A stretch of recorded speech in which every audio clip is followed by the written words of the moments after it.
Two Scrippers, One Motherfucking Poe. It's 1 o'clock in the morning on a Friday, the day after I was supposed to release this episode. But y'all, it's been crazy. It's been so crazy. So what? It's now been 2 weeks since my birthday. So that was the last time that I recorded. But so much has happened in 2 weeks. And what was my last week like? It just happened so fast. Everything. And so I had please, okay, so let me start there. If you do not follow me on Instagram, please go to Instagram at Two Scrippers One Pole. That's 2SKRIPPS 1POLE. Okay. So yes, please go to Two Scrippers One Pole and follow me there. I've talked about, I always be like, I talked about this before, but y'all be knowing, I be repeating this shit out of myself. But that's been brought up in several times.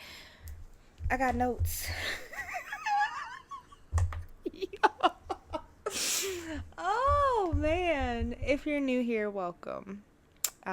If you've been here for a while or as of late, or since A1 day one, y'all already know, and that's why y'all keep coming back. I do want to give a quick shout out to the Black Lotus. Let me make sure it's the Black Lotus Collective. Okay, shout out to you. I appreciate your support. Thank you so much. So I'm sending you light and love, because I mean, you be under the comments like, what's up, and yeah, so I just love to you, peace and love to you.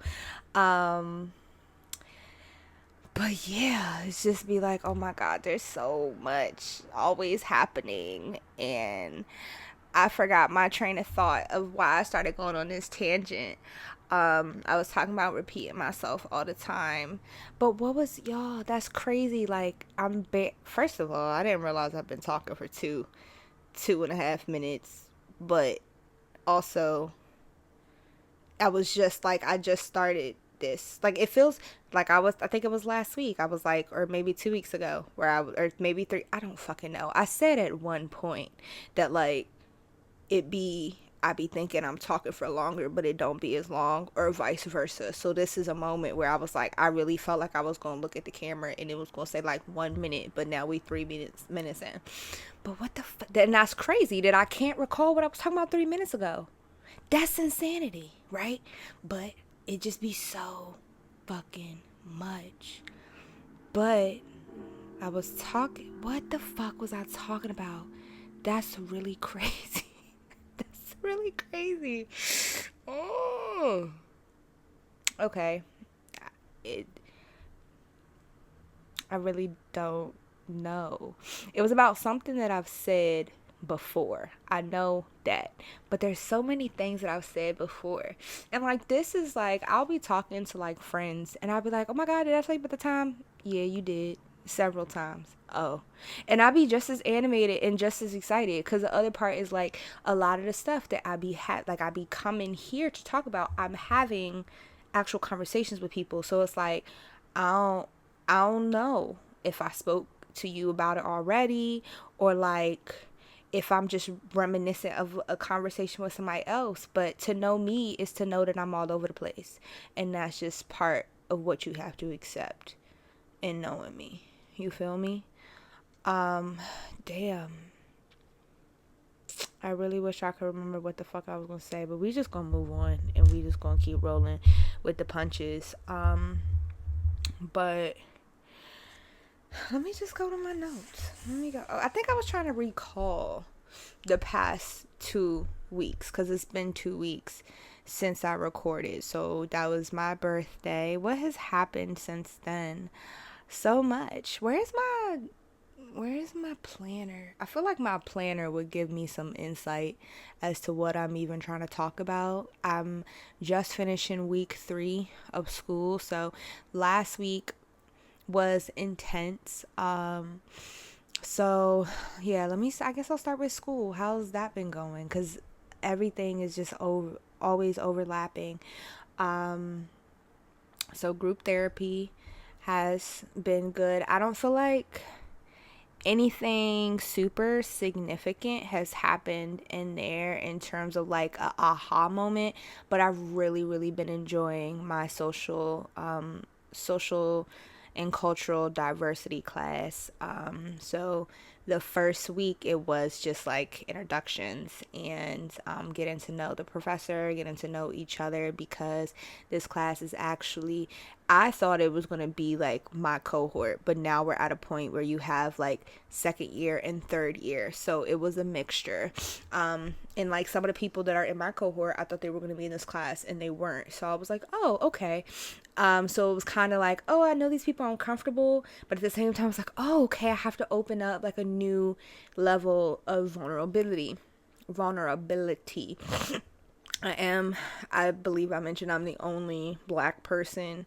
There is one other person in my cohort who is a Korean woman, and everyone else is like white, and I don't know what like category of white. We haven't really touched that.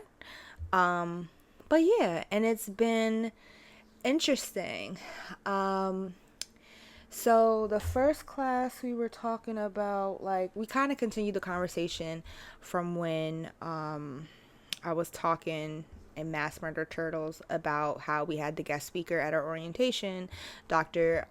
K. Whitehead, and how she teaches a course, and she was talking about how like she'll give her students all of this history, and then there's like a point in the middle of the semester where she'll be like, okay, when was the first moment that you like realized race was a thing? Like, when did that really impact you, and like when you could comprehend? So one of my classmates brought it up, and so it started this conversation. So my professor was like, yeah, okay, like if anybody's willing to share, when was the first moment? And it was funny. One of my cohort members was like, she realized she was white when she had a black friend, and the black friend had braids. And she was just so amazed that she could just take the braids out her hair. And she was just like, I love braids. How was it that easy for you? And she couldn't comprehend the difference. So like, she went home telling her mom like, yo, like such and such can just like pull the braids out her hair. And when she shared this, I started dying laughing, because I vividly remembered, like, I think I've talked about this before, about how like I don't like to do other people's hair because I do it to get it done. My hair is going up in a bun. So if braids just start falling out, that's fine. And then at some point in time, what I started doing is like because it'd be taking forever, I was like, okay, instead of like doing the hair, trying to tuck it and all that, I used to two-strand twist my hair and then braid around that, so that when I'm ready to take it out, I could just slide it off. And I was like, phew, and my hair was already like parted, separated, like I knew what to expect, right? So I just thought it was so funny when she started talking about that. And but she was saying that she went home and like explained this to her mom, and her mom had to explain like it's not the same, because like it's not her real hair, and your hair is different from hers because your hair can't really hold that. And she was just like, phew. And then like somebody else had shared about how like they had a black friend too, and it was like the grandma was like, yeah, don't be hanging out with that white girl no more. And somebody else had shared like their experience growing up as like the other, and like being being Asian, and what that means, and like being made fun of for like wearing glasses or eye shape or food. And it's just like at such a young age, and I shared, and I was like, I don't know, like I'm sure that there was a point in time where I was younger that something happened, but for me, the two things that really stand out was one time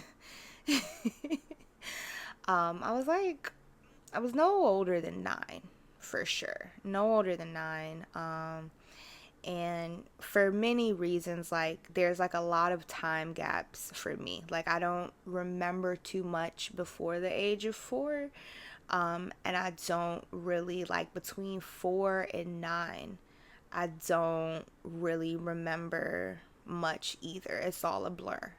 And that's, I can tie it back to a couple of traumas, more specifically of like, okay, that would make sense. But yeah, so I don't really know. Like I know somewhere all of that. Anyway, that's neither here nor there. But we used to go to Florida every year to visit my sister and my grandmother and my great grandmother.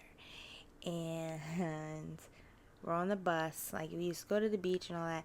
We're on the bus, and I had 2 straight backs. They was looking crazy because again, we was at the beach. We was outside with the jellyfish, the sand, all of that, the salt water, all of that. Okay, we was outside with it, and I was a kid, so I was running around, and so my cornrows was looking crazy.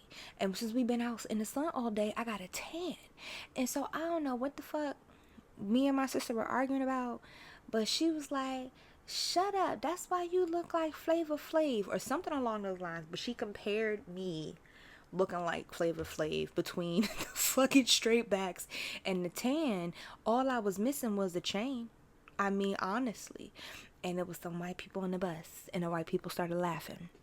And for me, that was so embarrassing. And so I really feel like for years I did not like to tan, and I tan so easily. I mean, I go to the bus stop, and by the time the bus come, I'm already a shade or 2 darker. So I think that's in part like I already don't like summer because it's hot. I'm a fall baby, so this is my time. Right now is my time. Okay. But when I really think about it, it's like my disdain for tanning really goes back to there. And in recent years, like I've embraced that, and I do like that my skin can like go through, because people keep calling me light skin. I am not light skin, okay? I think that I am caramel. I am medium brown, okay? I'm not light skin. I'm not dark skin.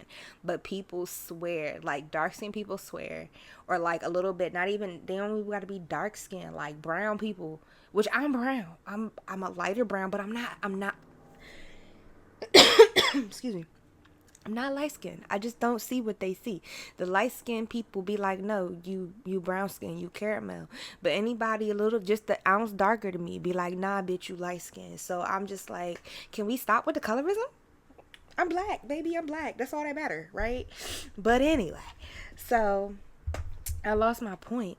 Okay. So I have learned to appreciate the range that my skin can display. Yeah, that's what I wanted to say.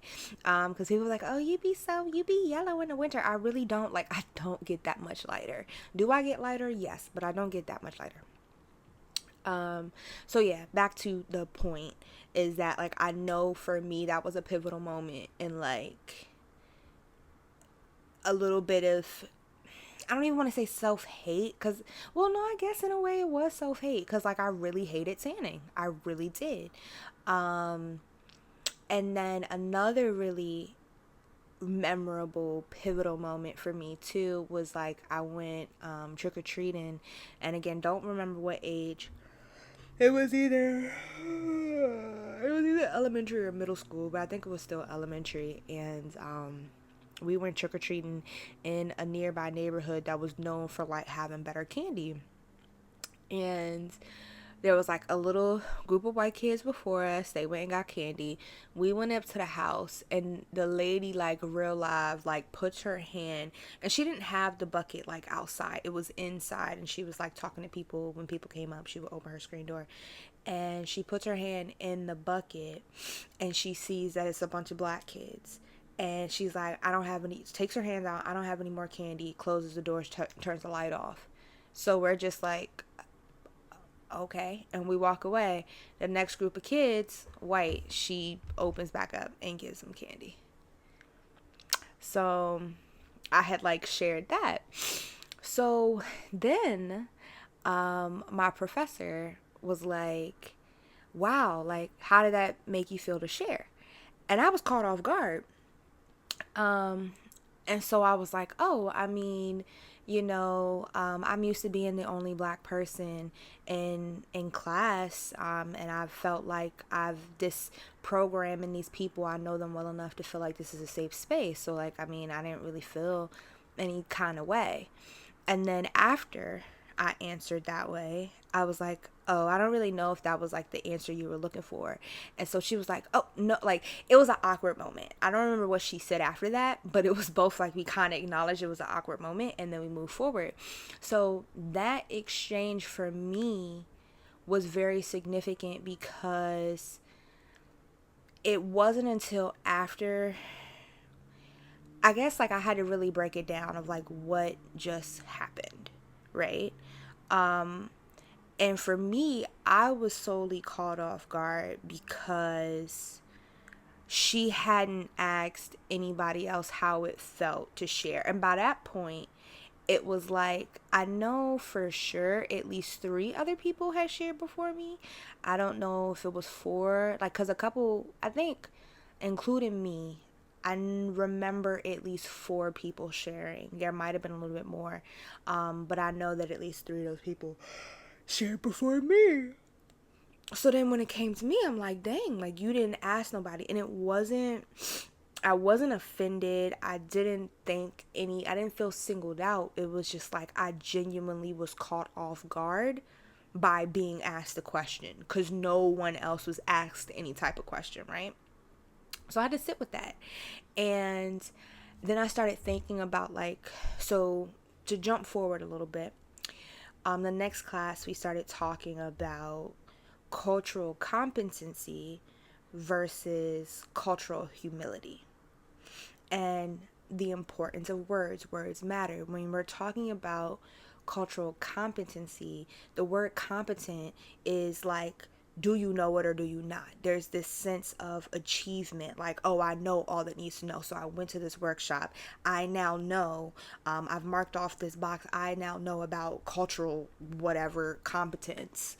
Like, but cultural humility is the idea of like, you're constantly learning and and and growing. I don't have my notes. Actually, let me go get them.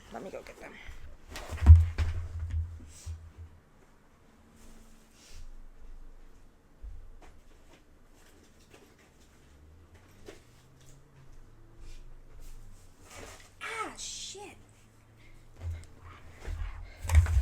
I just scratched my damn ass. That's crazy. um, so yeah, let me get so cultural humility versus cultural competence.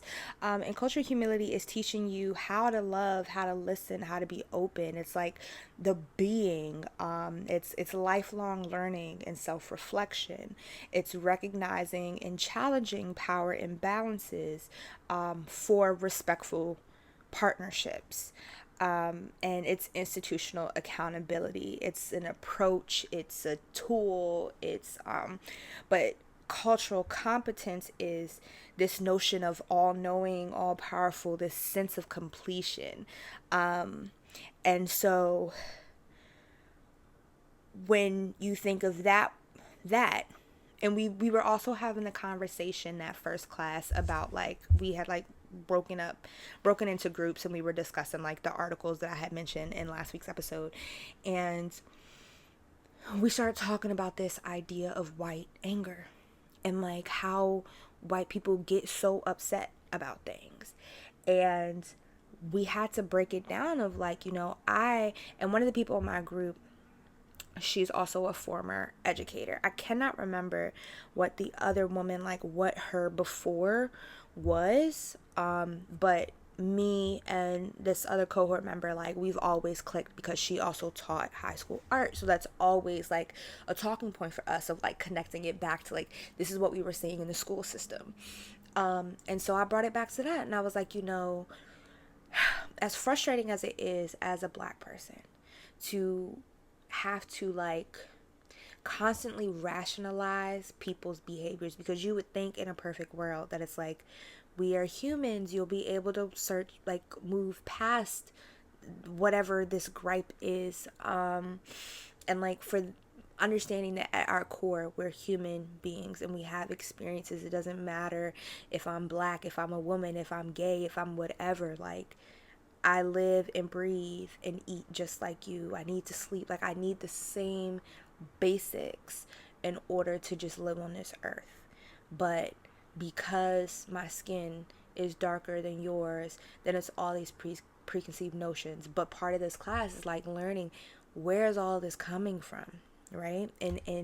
And challenging that power imbalance. So how can we be a better people? How can we work together? This partner, you got to work together, right? To continue learning. And the only way you're going to learn is if you're exposed and you're having conversations with people. And so, yeah, that was, one of the things. And then of course, like, we're talking about hold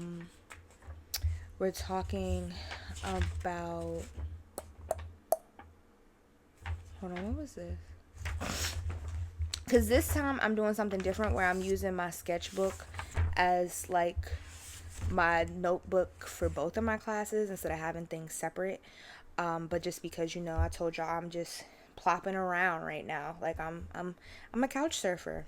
And so I'm trying to consolidate, as like I'm living in a backpack and in my car and carrying things around. So I gotta try to consolidate as best as I can. And y'all know these notes be noting. So I have like really 3 notebooks. I haven't been doing my affirmations. I haven't been doing yoga, and it's like sometimes I beat myself up. And I talked about in Recording from the Void where I do like the gratitude stuff, and y'all, I did like 2 circles, and I haven't. Oh, I lied. I did 4. I did 3.5. I did 3.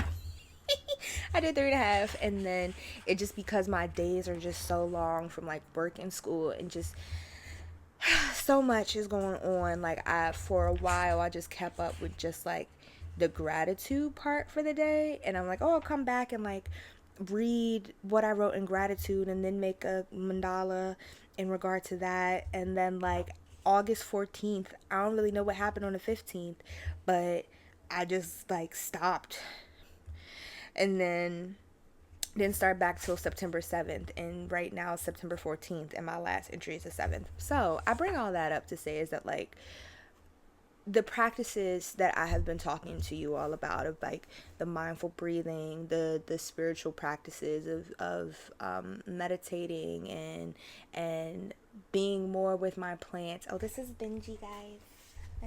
This is my man Benji. You've met Benji before, but he's doing awesome. Georgina. Oh, update on Georgina, y'all. So I told y'all that like all her leaves turned gray and she was looking crazy, and she real life had like 3 leaves left. My baby girl is back. She's doing well. She got a pretty good amount of new growth. But now I feel like she's stopped again. So she's becoming fuller. I noticed that her trunk is thicker, so I guess that's a good sign. I don't really know what happened. I do want to try to pour some coffee into, because I read something, fiddle leaves are so finicky, so I want to try that. Lil Durk, okay, so I was moving Lil Durk. I think I told y'all Lil Durk is my mini fiddle leaf fig that I've had for, I want to say, probably 2 years now. So I've had Georgina for at least 4, and I've had Lil Durk for at least 2, and he just won't grow. And I was like, what's going on? So one day I repotted him, and I realized that like my nigga got big roots, okay? He's a grower, not a shower, okay? And so I was just like, I don't understand. Oh, I'm sorry, I thought it was a hole in my water bottle. And so I was moving him, and a leaf broke off, and I just lost it. I was like, oh my God, like this man is already not growing. What is going on? But then I guess that like just triggered growth, because then he grew another one. But then I was like, oh my God, he's stunted again. But I just noticed the past week I haven't really been at like my main station. And I just noticed that he has another leaf, so we just gonna keep praying that they get bigger. But yeah, so I brought all of that up because right now I haven't been doing like my consistent like affirmations and journaling and my teas and everything, because everything's all over the place and I'm constantly just go go go go go, and I'm so busy, y'all. I'm so busy. It's a great busy, but it's really like it's so much going on that I have to like really find time to like sit down and focus and just get shit done. So in terms of even just this podcast, like I was kind of stressing out. I think that's what I was talking about. We always bring it back. Follow me on Instagram because I haven't been doing reels. Like, I still want to keep up with the podcast because I enjoy it and I have somewhat of a system. It's just that it's just a lot of work between trying to drop this every week and do stuff for like findom. And you got to kind of think of like in terms of what is really bringing in income and doing what I need to do right now, findom. And I've been telling y'all how I really want that to at some point be like, I want that to take over. And things are going really well with that right now. So like a lot of my creator and content energy has been going on that route. So y'all get what the fuck I give you, right?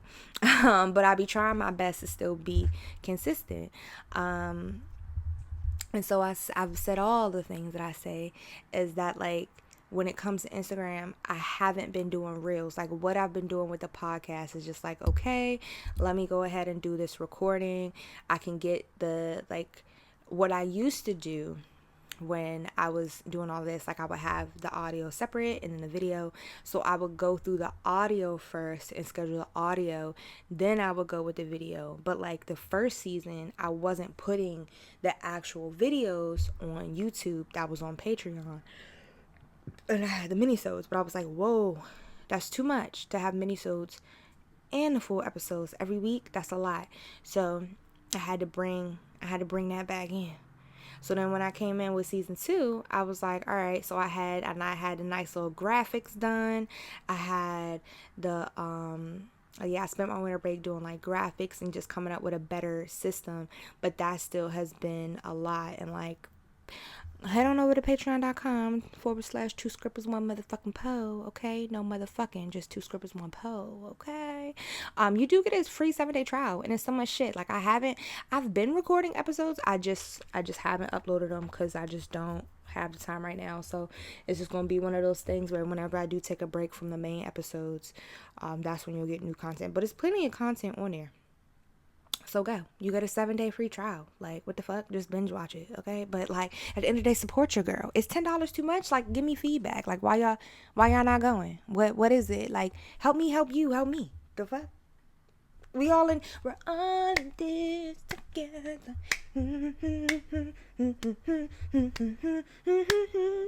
I need to get an endorsement from Zac Efron.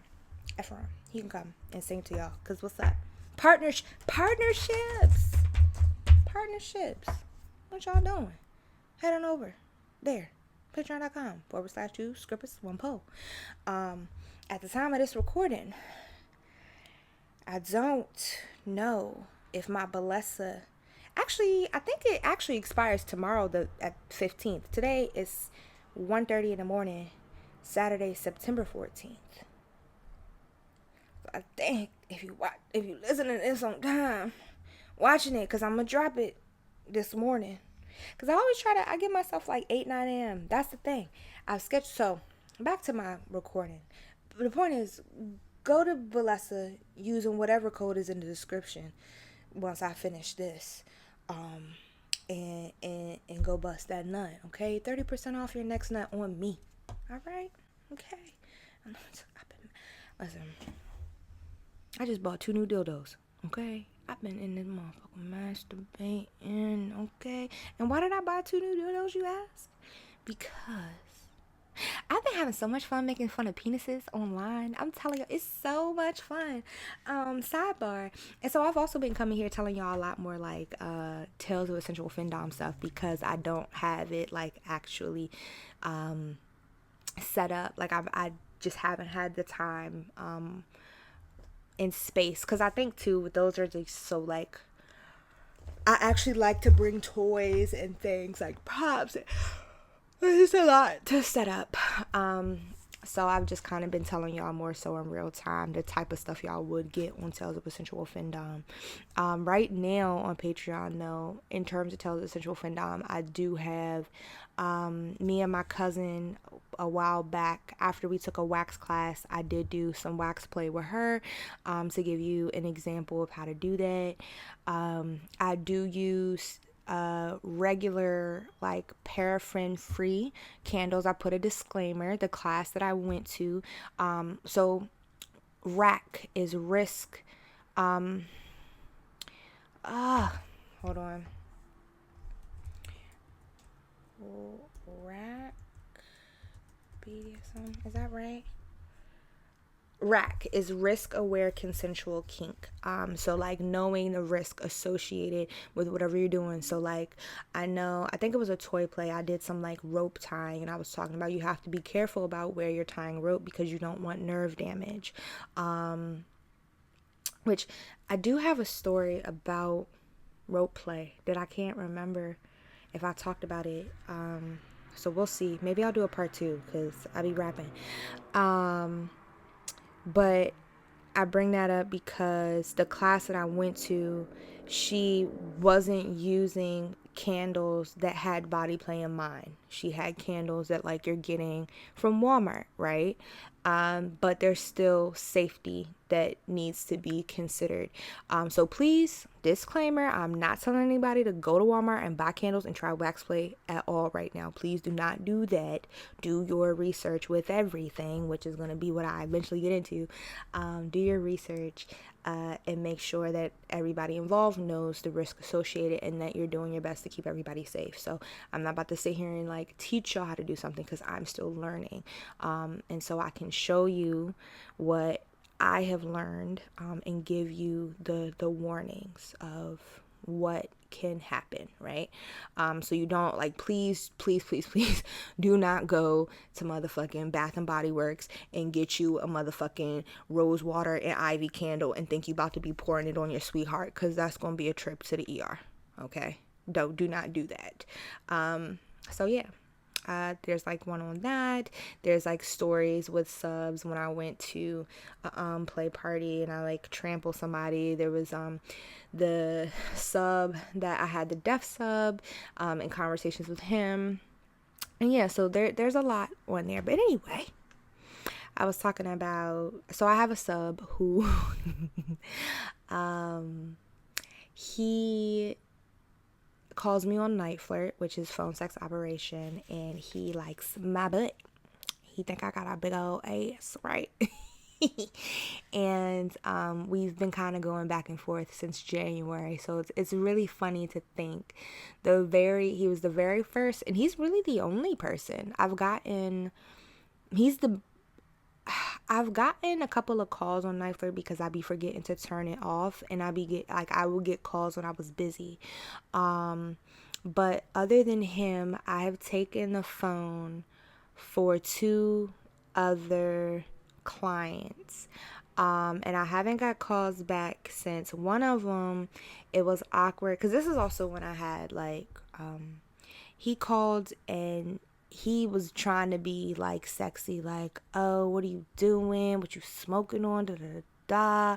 Oh, what are you wearing? Like, oh, if I was there, I would do this. And I'm like, baby, it's not this kind. Like, I played along, but it made me uncomfortable. It did, because I was like, that's not really. I'm not in this space to pretend like I don't want that kind of dialogue, right? And so then I had another caller who like I happened to be, I was like working on a weekend and I forgot to turn it off. But I have the way I made my ad, it was like, chat first, or I'm going to assume that you want to ignore a call because the bitch be busy. So, like, if you want my attention and you want this call to be best tailored, like, are you calling me for foot worship? Are you calling me for ass worship? Are you calling me for findom? Are you calling me because you just want to talk? Like, give me a little bit of something to work with because it's all role play. It's all fantasy play. I need to, like, get into, like, what are you into to make this call customer retention, And so, like, I just answered it because I was like, fuck it. And so he didn't say nothing. So I just started typing. But then that's when he started speaking. And I really don't know what the fuck he was saying. He was talking so low. I had no idea what this man was saying. I caught something about feet, and something else. And I was like, oh. And then I think, like, he ended up hanging up. I couldn't hear a thing he was saying. And I didn't hear from him since. But my ass, dude. It's just been so funny because I remember that first call. I was freaking out. I was like, I don't know what to say. And he like, and at the time, my ad did not have my ass in the picture. And so he was like talking about my ass, and I was like really confused because I was like, what? So then I said something about like, oh, you saw my ass on Twitter. And so he was like, yes, goddess. So my ass was like, oh, what's your Twitter? That man he hung up so fucking fast. And so, like, but in that call literally didn't last more than like 4 minutes, but I think I got like $20 out of it. So I was like, okay, great. And since then, I mean, since January, we've had, let me see, I can actually look it up and see.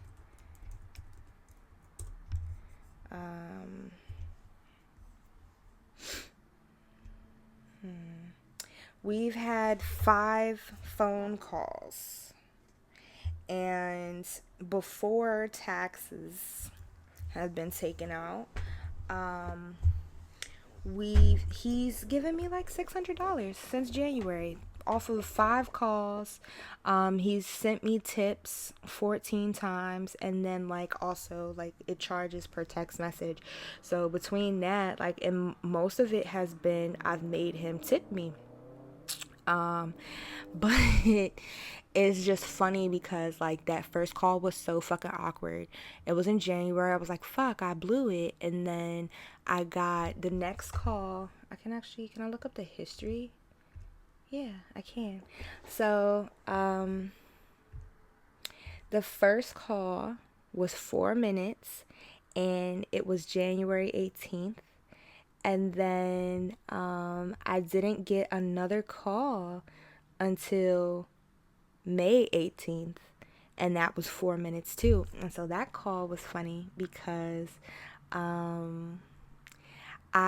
it was right after I dyed my hair, and my cousin and her friend Billy, shout out my cousin and Billy, they were over, and like I was sitting in the couch, like Billy was on the couch, I was sitting in the chair, and my cousin was like helping basically crochet my hair back, because I mentioned how like when I dyed my hair, my roots was just like, bitch, we out. And just like, I really thought my locks was gonna fall out, y'all. I really thought the next episode was about to be bald headed. Like, I was prepared, because let me tell you something, when I had waves, them bitches was swimming. I hope you had a life vest on deck, okay? These bitches was rolling, okay?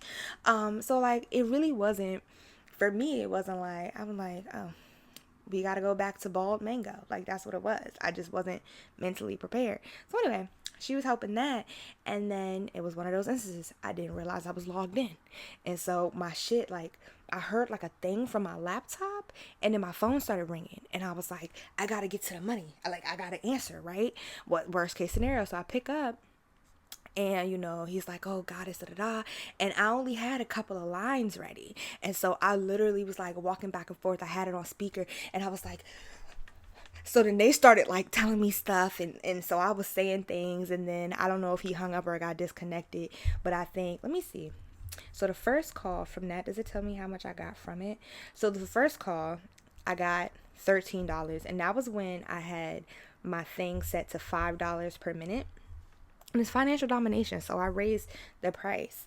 So then when he called in May, that was 4 minutes, and I raised it up to $7, and I got 19 out of that. And then, let's see, he called again on May 28th.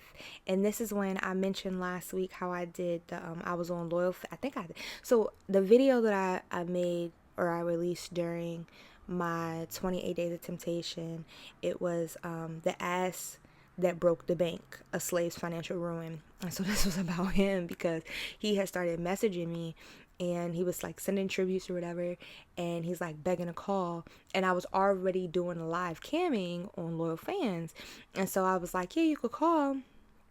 And then I had got the idea to like as I was on the phone with him and I realized he was on Loyal Fans too, I started teasing him and I had the recording, so I posted that. But this like 15-minute call happened during that. And so I had actually raised my price to $7.33 at that point. And I think like after Night Flirt takes out all their stuff, you only get like, I think I get like $5 per minute at that. So the 15-minute call was a little bit under 75. So then I didn't hear from him again until July 20th, which I don't remember this call. It was 8 minutes, and I got about $40 from it. And then most recently, on September 6th, the call was 16 minutes and I got about $80 from it. And it was just funny because of like I don't remember the July 20th call. But just like the evolution of how I've been more comfortable in calling people like small dick bitches. You know, the 2 dildos I bought is for SPH, and I bought a 4-inch and an 8-inch. And my mom was like, what are you going to do with that? I was like, make fun of small penis men on the internet. Like, my ass slave, most recently, you know, usually how the call goes is like, he's like, oh, your ass is my god, like, please, can I beg? I'm on my knees bowing down to your perfect ass goddess. And so he just wants to beg, and it'd be like, oh, it was like, and the calls are so weird.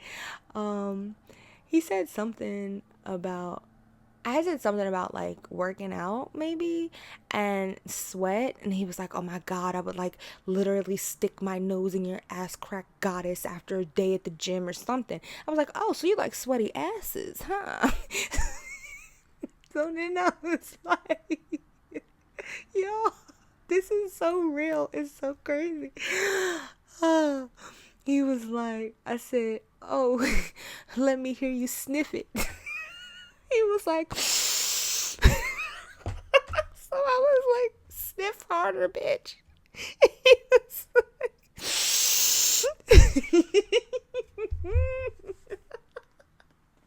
this is my life now. But I have so much fun. And I think about like, and I've talked about it on here before about how like, you know, I feel like I have to be in a certain space, but now it comes so much naturally. Like, so this last time he was telling me like, can you please go hard on like, can you be mean? Can you do like the humiliation piece, like make fun of my small penis or whatever, which we've never talked about that. I really didn't know, like, he's never been sexually suggestive. And so I like asked him how big his penis was.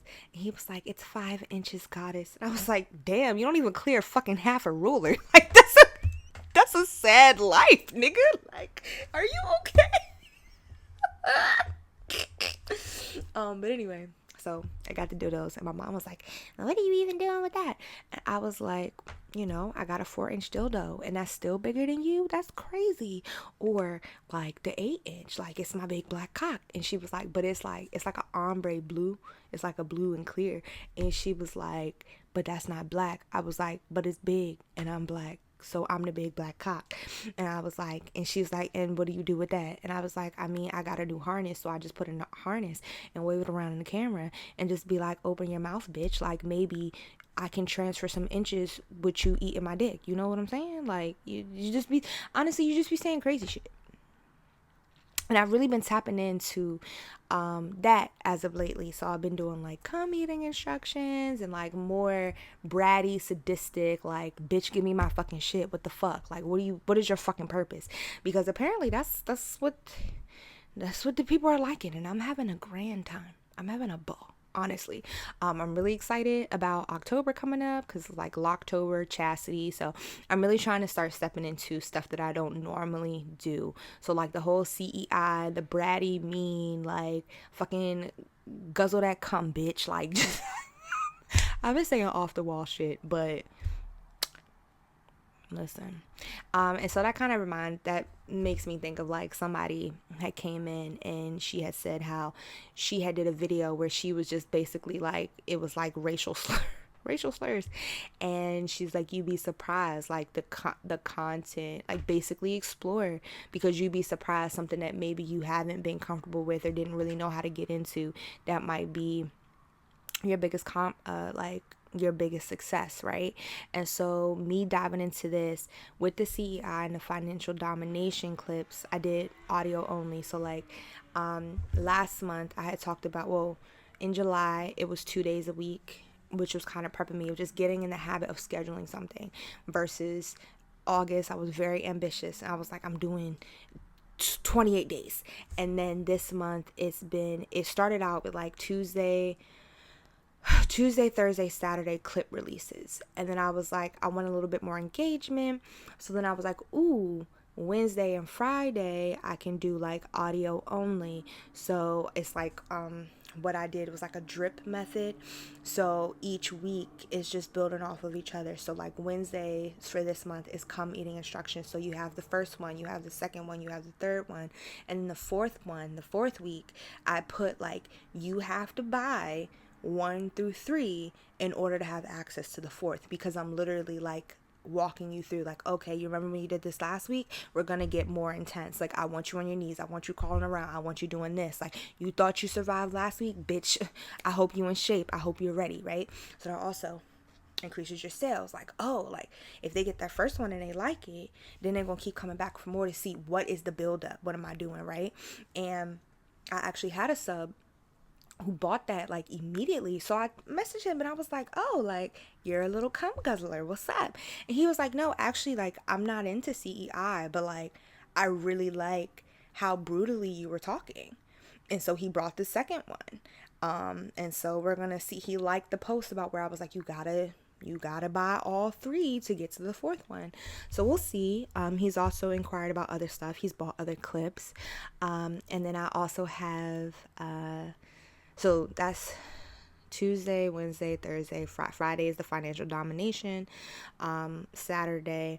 So then Sunday and Mondays are just like timeline posts to like my subscriptions, which are mini vids and loyal fans.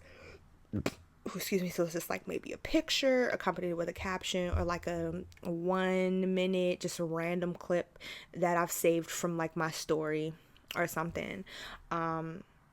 And yeah, so trying to do all of that. I got my first throne gift, y'all. I'm so excited. It's a little red latex bodysuit. I don't know who sent it, but shout out to you. Okay. What else? Oh, I got my first custom request, which I'm really excited about. This internet man wants me to pretend to be an evil stepmom and make him eat a bar of soap. And we're having a whole discussion. She's like, oh, I'm so excited. Like, what type of bar? Like, what bar? Because he gave me recommendations of the bar of soap to use. And he's like, these are some of the ones I would like, but it really doesn't matter as long as it's a big bar and not like a little hotel soap. Like, I want to see the suds. I want you to make me chew it. And he's like, you have an evil laugh that I love. He was like, I like your nails. I just took my nails off though. And yeah, so again, it's like, I would not have had, if I hadn't just stepped outside of my comfort with the CEI, I might not have the opportunities that I'm having right now. So step outside of your comfort zone. So that's really findom. But to bring it back, I y'all, I've barely touched the notes that I want to do. So we'll see. We'll keep getting. Oh shit.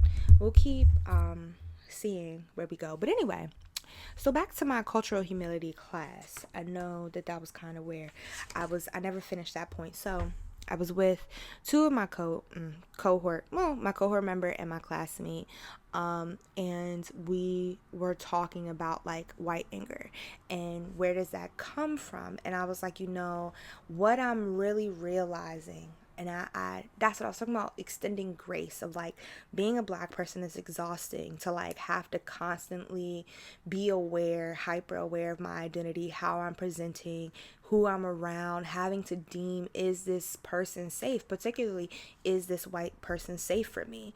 And even if it's not a white person, like it comes down to like racism and prejudice and discrimination is so embedded in everything that we do that it's like, are you a Uncle Tom? Are you a coon? Are you a black person that's unsafe for me, that supports Trump or whoever else is like spewing this dangerous rhetoric for our people? Like, are you self-hating to the point, or are you a black man who's like, oh, black power, but you don't have respect for black women? Like, so thinking about all these intersectional, like this, I love this class. I love this class to say the least. But we're having this conversation about like, I really feel, or did I finish? I feel like I finished my point, but I didn't. I feel like, in terms of having to like feel like I'm on the constant defense of protection, and also like, how am I presenting myself? Am I contributing to this? Having to second guess, like, is this me or is this you? And if this is you, also having to kind of like backtrack, like, where could this possibly be coming from? So to bring me into the conversation I was having with my cohort and classmate is that like,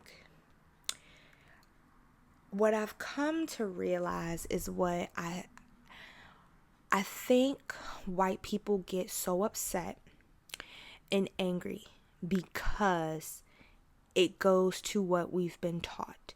We've been taught about slavery, that it was hundreds of years ago, that we're past that black people are no longer being, and they're not in whip, they're not getting whipped, they're not in chains, they're not picking cotton, they're not being whatever, like even Jim Crow laws or segregation, we're past that point. You have opportunities, and it's not me. I'm not doing this to you. I don't believe that, right? And so it's thinking that we're so far removed, on top of not giving and teaching accurate information, like, yes, we are not whipping niggas. Slavery, as it has been historically taught, is not where we're at. But modern day slavery is the prison system. And do you really understand how many black and brown bodies are within the prison system? Or even if you know that there's a high population, do you know what that really means? Do you know what they have to deal with when they're in prison, and what that looks like outside of, if they're able to get out of prison? What does that mean for them in terms of trying to find a job and rebuild their self? Recidivism, how likely are they to go back to jail? And we hear a lot of times, like, or maybe not a lot, that's just me saying that, but like, I've heard stories of where people much rather be in jail, like they will purposely go back, because as fucked up as the system is, they have more protections, or they have more access to resources, which isn't a lot, but they have more of that in prison than they do outside of prison. Or homeless people wanting to go to, because at least they got a bed. They got a bed. They're not sleeping on the streets. And now homelessness is criminalized. And the way people look at homeless people, and it's like, there's bigger fish to fry. There's other things going on. So I was saying, in that extent, like, I have to remember that it's like the way that slavery and racism and all of this stuff is being taught, and like what they're exposed to, it makes sense that they would get angry. Like, what are you talking about? That's not happening, because that's not their everyday experience. And taking it out of racism, it's just like, on a human level, we don't really understand things, or yeah, we don't really understand things and have compassion for things until we personally experience them, whether that's like ourselves or someone close to us. And even then, sometimes someone close to us is not our experience, so we still may not digest it in that way. um so yeah, it was like the first class. It was a lot. It was a lot that was said. Some of the questions that we had to answer in groups was, oh no, that was the second class. I don't think, did I no, that wasn't, I don't think I took notes the first class, but the first class I did make this artwork that I didn't really finish. And I can't remember like the specific question that was asked. Or was this the first class? Or was this, I think this was the first class. But it's a collage that I have of like black women that I found in magazines. And I feel like the question had something to do of like, think about a session or like a client interaction that you had, and brain dump whatever comes to mind. So I had wrote shelter, mother-like, balancing, femme mask, locks, black woman, making the best out of situations, optimism, creativity, anxiety, depression, tactile, colorful, bright, influence, impactful, loving, caring, hopeful, peaceful. And then we kind of had to like break down like, why were you thinking, so it was like a positive experience you had of like where you really related to someone on this like transference level, or was it a time where like you really didn't understand their culture or whatever. So I was talking about how I had a client who I really resonated with, which I've talked about in past episodes. And so I had to kind of break down like, okay, this is with my brain dump, but what does that mean? So I really resonated with her because of the physical similarity. She was a black woman. We both had locks, similar experiences, living in a shelter, having to make the best out of situations, reminiscent of just like the black woman experience of being being mother-like, and reminding me of my mom in many ways, and like sharing a lot of emotional experiences within, like listening to her talk about like having a struggle of mask and femme and doing things for, allowing other people to do stuff. And just also thinking about like her and her artwork and her optimism of how she shows up. So for me, it was like making this piece, this back here, the butterflies and this color is really like the mediums that she would use, the color, the expression, and even like there was sometimes where she would come to group and she wouldn't even make art. She would just want to be there. And then we'd be like, oh, do you have word art? In a way that she could describe something that was related to the prompt, like, oh, tell us about a happy memory, or one of your a safe space for you. And the way that she can just like describe, and like her words are so powerful that it puts you in this scene. And so I just think of her as just the colorful aura, colorful person. And then thinking about like black women, and like just like having to constantly be like this hard, tough, and protective, and so many facets of us. So that was that piece. So the professor thing. So afterwards, it really kind of sat with me, and I had to kind of unpack it. And I'm thinking about, the purpose of this class is to kind of challenge, to challenge things and ask questions, and like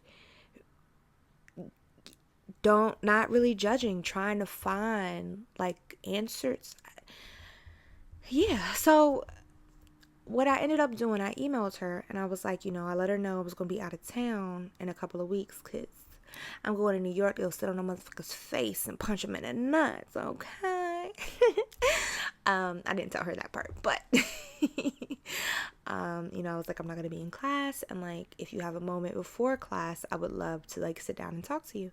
So she's like, yeah, this one I'll be in my office, so I got there and I really didn't know how to approach the conversation because I've never done it before. Right. But I think even just in the first week, this is something that I'm being called to do and become more comfortable with.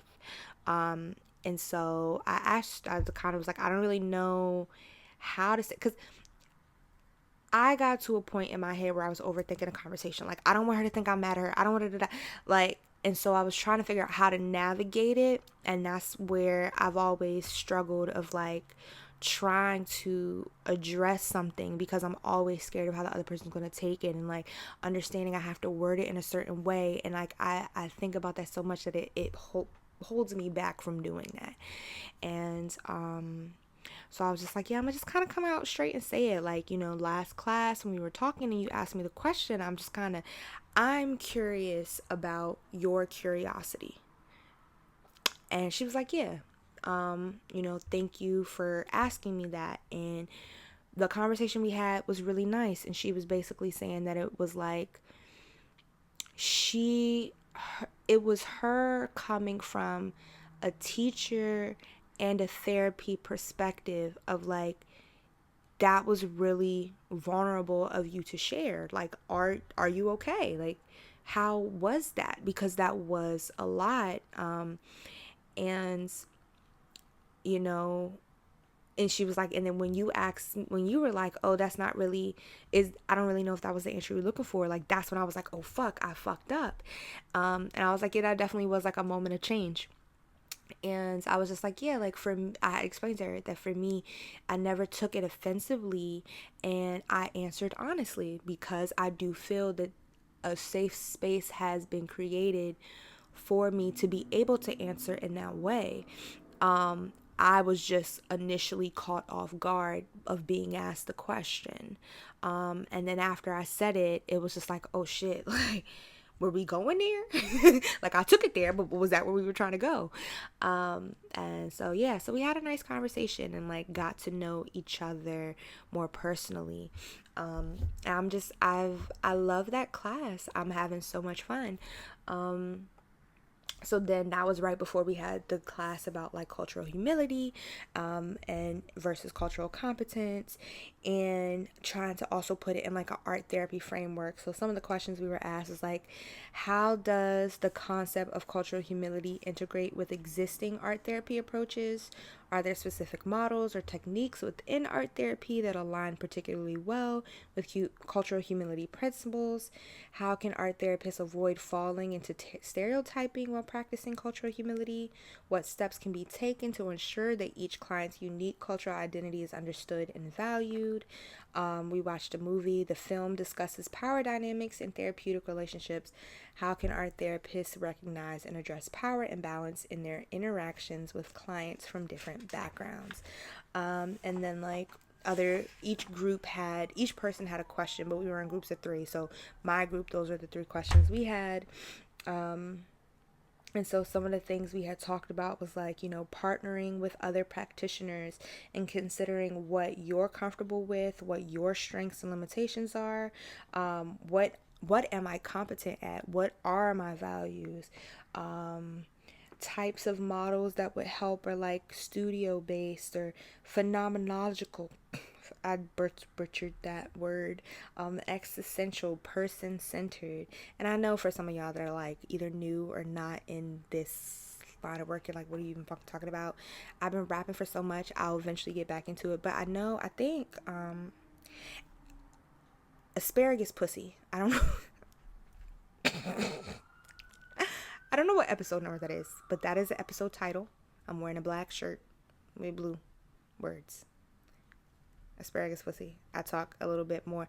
I talk more about my theoretical approaches, which are still all pretty much the same, because I was doing a project last semester, using the art as a container, talking to our supervisor, prioritizing individualism and expertise of the client, setting boundaries, clear open communication, inviting community members into spaces, and learning. So lots of things we can do. And then this week, we talked about, so we had a couple of different articles to read, and we were just really talking about this idea of intersectionality and what does that mean, and like having to really keep that in mind because we're taught so much of like judging a book by its cover. When we first meet a person, we're already judging them based off the color of their skin, how they present, how they talk. Like there's so much surface level that we're already like checking off boxes like, okay, this is a person I do or do not want to be associated with. And depending on how many of those boxes are checked or not will determine whether we continue trying to get to know them. And then like at what point is it like, okay, I like you, but like our values are too different. And so there was like a framework that we were given addressing. That's the acronym. So considering the person's age and generational influences, their development, the development or other disability, religion and spiritual orientation, their ethnic and racial identity, socioeconomic status, sexual orientation, indigenous heritage, national origin, and gender. Like these are all things that are so complex. Like, so when we meet somebody of a certain age, what are we considering? So generally speaking, like children are seen as like children should be seen and not heard. That we tend to think that they're incapable of having intellectual conversations or understanding something that we deem intellectual, or teens, how they're seen to be like resistant and defiant and just like it's all me, I don't give a fuck about what y'all got going on, or how adults seem to be like stuck in their ways or habits formed, and then there's like other considerations or like generational influences. I have to think a lot about older generations. They lived through Jim Crow, they lived through segregation, so that fuels, or they lived through the 80s with the crack, the war on drugs, on the HIV epidemic, so that shapes like. And when you think about media and what is being said, how people are being treated, where are people getting their sources from, have they really been like, do they know anybody that's on drugs or has been affected by drugs? Do they know anybody who's affected by HIV or AIDS? Like, how personal is that? Or are you just like listening to all this rhetoric, we need to crack down on this and we need to do that and da da da. So thinking about like a person of that age, what were they, how, considering like how that might have been for them to live through that moment in time, and how that's shaping how they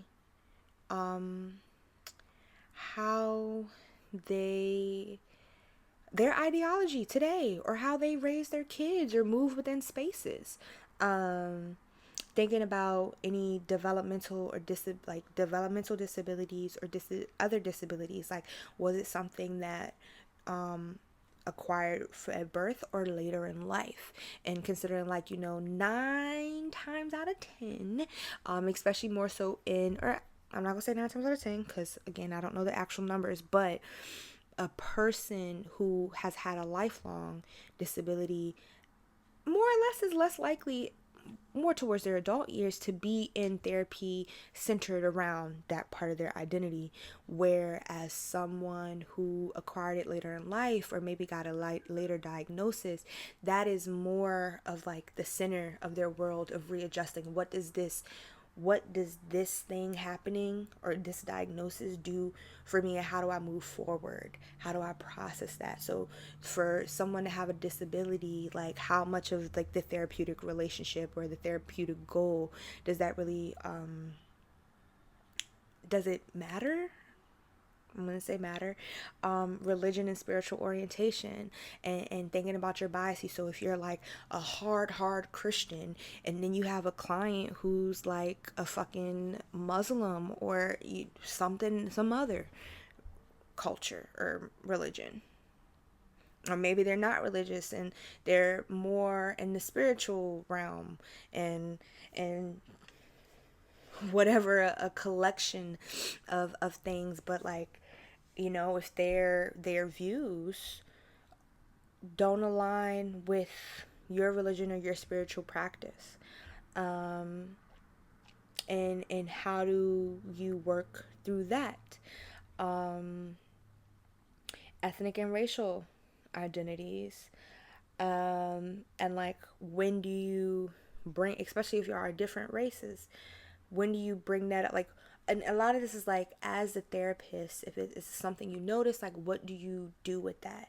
When is it really your place, or is it ever your place to bring that up? Like, is this something that you are better off acknowledging and doing your own research? Like, so that's a lot of the conversation about you know, it's like, it's not necessarily the therapist's job to bring it up, but it is the therapist's job to do the work, to do research and learn more. So if it does come up, so you know, if you have a client who is Native American, it's not really ethical to not do any research on Native American culture. Start somewhere, and maybe you feel awkward going like, "Oh, tell me more about your culture." Because again, you don't want to go to that person to and have them be your like tell all. You know, like you got to do some of the work on your own.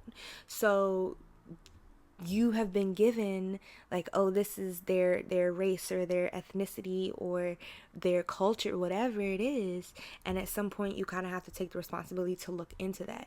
And that's not saying like, okay, I got this client that's Native American, I'm about to go look up all these different Native American practices, and in the next session I'm like, yeah, so tell me, are you a part of this tribe or what did it? No, but that's starting somewhere. You're internalizing that, and it's just kind of like, if something comes up in session, you are either, and it is relevant because in Native American there's so many different tribes, but just like African American or African Black, like there's so many different tribes within that, or and it means something different to be a Black American versus like a Black United Kingdom, a Black Brit, or wherever else. And so taking in information about their culture and then continuing to contextualize it and learn more in conversations with them, so that you can have a more informed conversation or point of view without putting them on the spotlight. Like, you know, if they don't want to talk about it, they don't want to talk about it. So yeah, that was a big part of the discussion. And something in reading one of the articles, so two articles were, one was this addressing model and looking at intersectionalities, and the other one was an art therapist who was talking about like response art and how she used it to address her biases. So she was telling a story about how like she had a 13-year-old African American male, and she was like, he was a large 13 year old African American male, and you know, he had emotional disturbance and low tolerance and like a lot of different diagnoses and behavioral issues. But you also had to think like this, it was like something about like he was with his father, like his mom abandoned him, he was with his father for most of his life, and then his mom came out of nowhere and got full custody of him, so now he's moved and like he's living with the mom and somebody else, and it's just like all of these changes. He doesn't really have contact with his main father anymore. It's his stepfather now, and they don't really get along. So it's like at such a young age, your life is uprooted. And I don't remember if it mentioned like drugs and anything else, but that's a lot. That's a lot for someone of that age to handle. And so like it was just, he was constantly in trouble and constantly acting out and testing boundaries with adults, because it's a lack of trust. Like, how can I trust you? And you know, it's just. I think I might have mentioned the book that I'm still reading it slowly, but I'm reading it, Permission to Feel. Like, that's what it is. And even in that book, they were given an example of how, you know, this boy, or was that or another article? It was another article actually, but no, he was saying, the author was saying how like he, was it therapy with his uncle? It was something like that. It wasn't until like his uncle actually heard him out, where his uncle was able to put it in perspective and kind of help him through it. But it's like teens, there's so much, that's the point in time where you are really looking for who you are. Like that's a point in time where identity matters. Like, do I have friends? Am I fitting in with, like, what group of people am I fitting in with? And so you're trying to explore your identity, test boundaries, and see what is there, what is all out there for you, what are your interests. Like, that's a crucial period. And to also just have all these emotions that people, you're still considered a kid, and you don't talk back and do what I tell you to do and whatever else, and it's not as many, like, you still have to have this parental permission. So yeah. And she was talking about, like, there was a particular moment where they were in session, and, like, he had, like, grabbed, I think the session was ending, and he got mad, so he, like, grabbed scissors and was like, oh, I'm gonna kill myself, I'm gonna do this, I'm gonna da da da. And then when they were, like, walking back to class, he was, like, taunting her, and she was like, she was petrified, but she had to remain calm. And so for her, she used the art to kind of unpack that, and she did it from, like, a cultural perspective of, like, what about this made me feel unsafe. And then she just kind of broke it down. She gave a lot of different examples, but she was saying, I've been taught, when we look at media, we see, like, this idea of these kids are being portrayed as adults, they're being treated as adults, they're being dehumanized and ridiculed and all these other things. So there's the mass media is responsible for demonizing a lot of black children and black people. So you already have that, and then, like, we're constantly fed that black people are poor, they're this or they're that. And she's like, the population that she was working with was primarily black and brown children who are underserved, who don't have this resources. So it's like, it's being portrayed in the media. This is the population and the setting that I'm in that's reinforcing that too. And it's just kind of negating, like, we don't talk about, like, the white people that are just as poor or poorer, right? Or yeah. So it was really eye-opening to see, like, how much she broke it down. So then that made me raise the question of, like, at what point in history did the cisgender heterosexual white male perspective become the dominant one?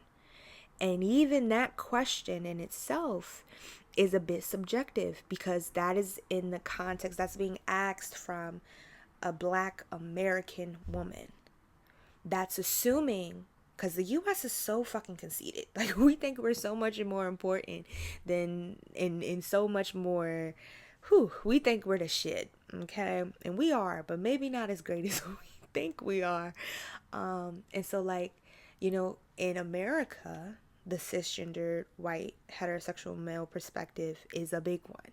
I mean, that's where studies, all the stuff, like, and we keep learning about how so many things, so many medicines, so many treatments, just so many, just like, examinations are based, like, what do you mean you've never tested actual menstruation blood?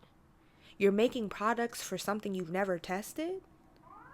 Crazy. That's crazy. You're giving people medicine and you've never tested how it works with women bodies or femme bodies. Hormone levels are so there's differences. And to think that, y'all, it'd be loud over here, sorry. So it's things like that, right?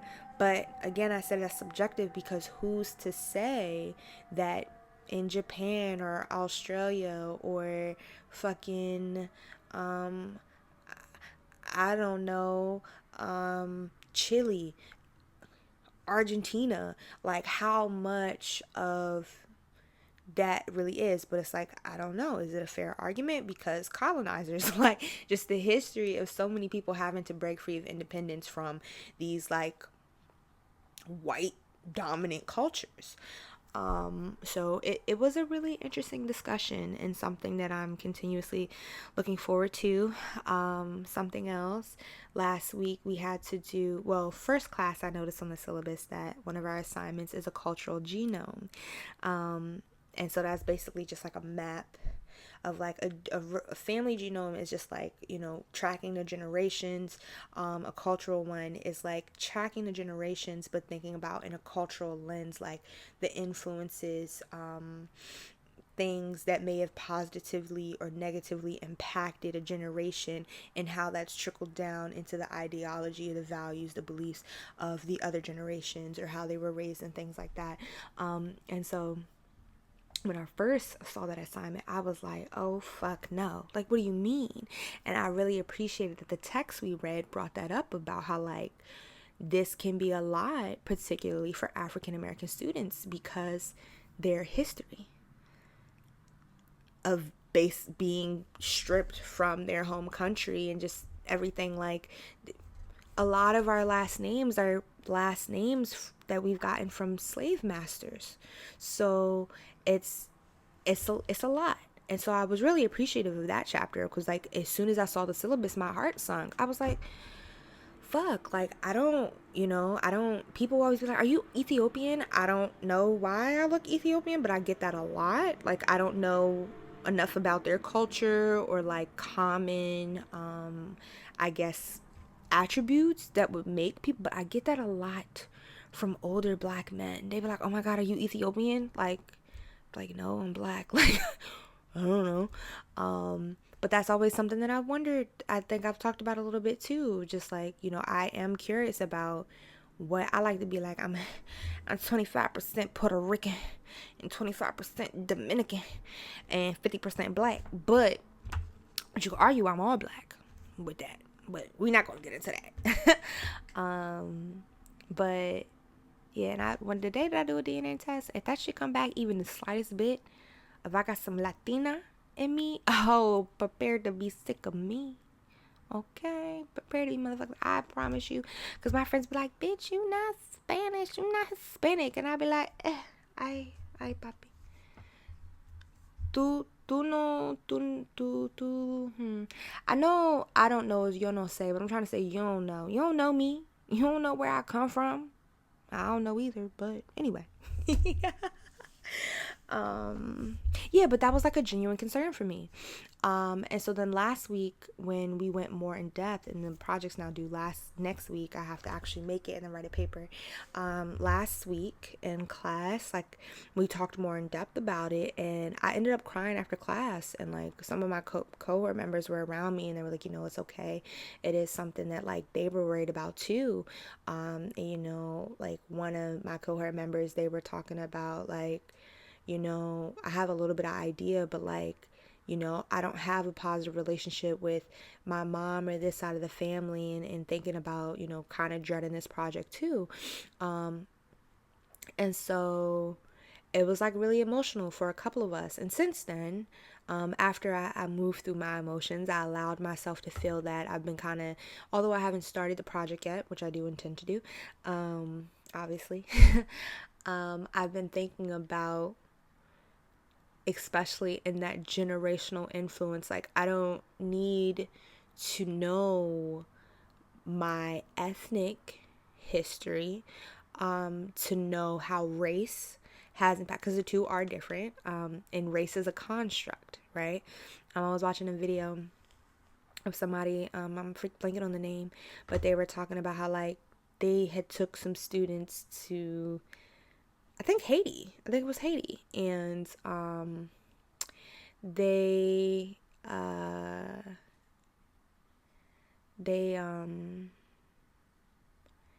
they were calling the black students white too, but that's because they were from America. Like, so race is seen differently. It's a construct, and it's seen differently outside of the US. Like, US is really its own bubble. So yeah, since then I've just kind of been thinking about generational impacts, and like I can do it from that perspective of like, okay, maybe I don't talk to this family member, maybe they're not alive and I don't really know, but I can still look at the historical context and how that has impacted culture.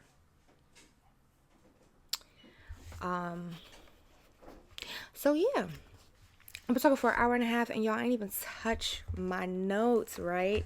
I don't even know how long this episode is gonna be because y'all know I wanted to talk about that motherfucking debate, okay? And I wanted to still be relevant to it within this week.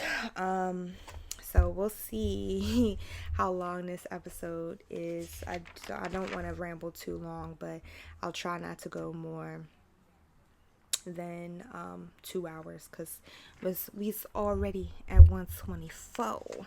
Okay. But I've just been collecting notes, and so I was thinking about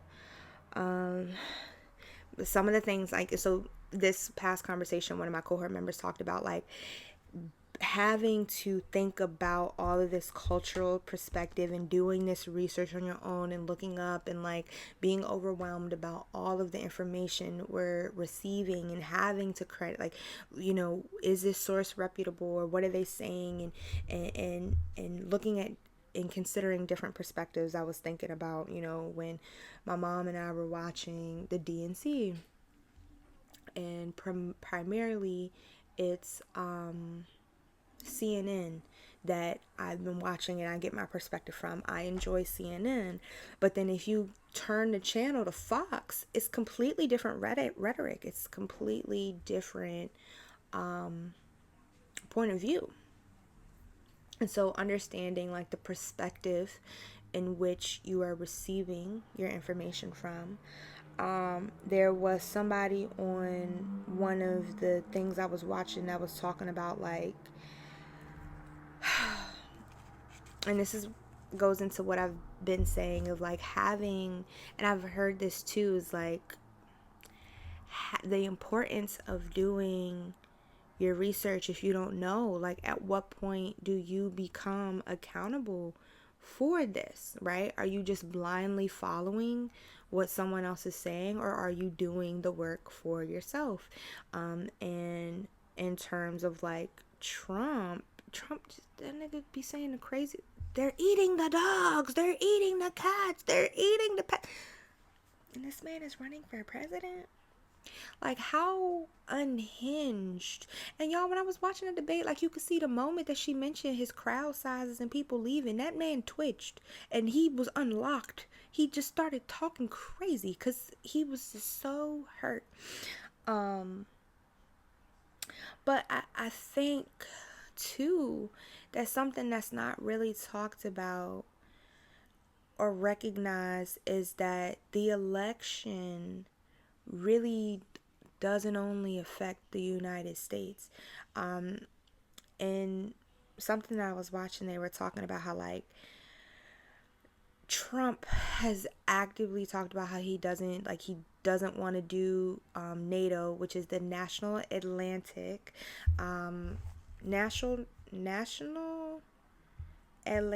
Treaty Organization. Let me make sure I got that right, because again, y'all, I didn't do the yes, North North Atlantic Treaty Organization, which was founded in 1942. And y'all, I had to go back and do research, so I'm actually gonna put the link below. I did watch a couple videos from Mr. Beat. I just typed in on Google, like, not Google, YouTube, like NATO for dummies, and I ended up coming up to one of his videos about NATO.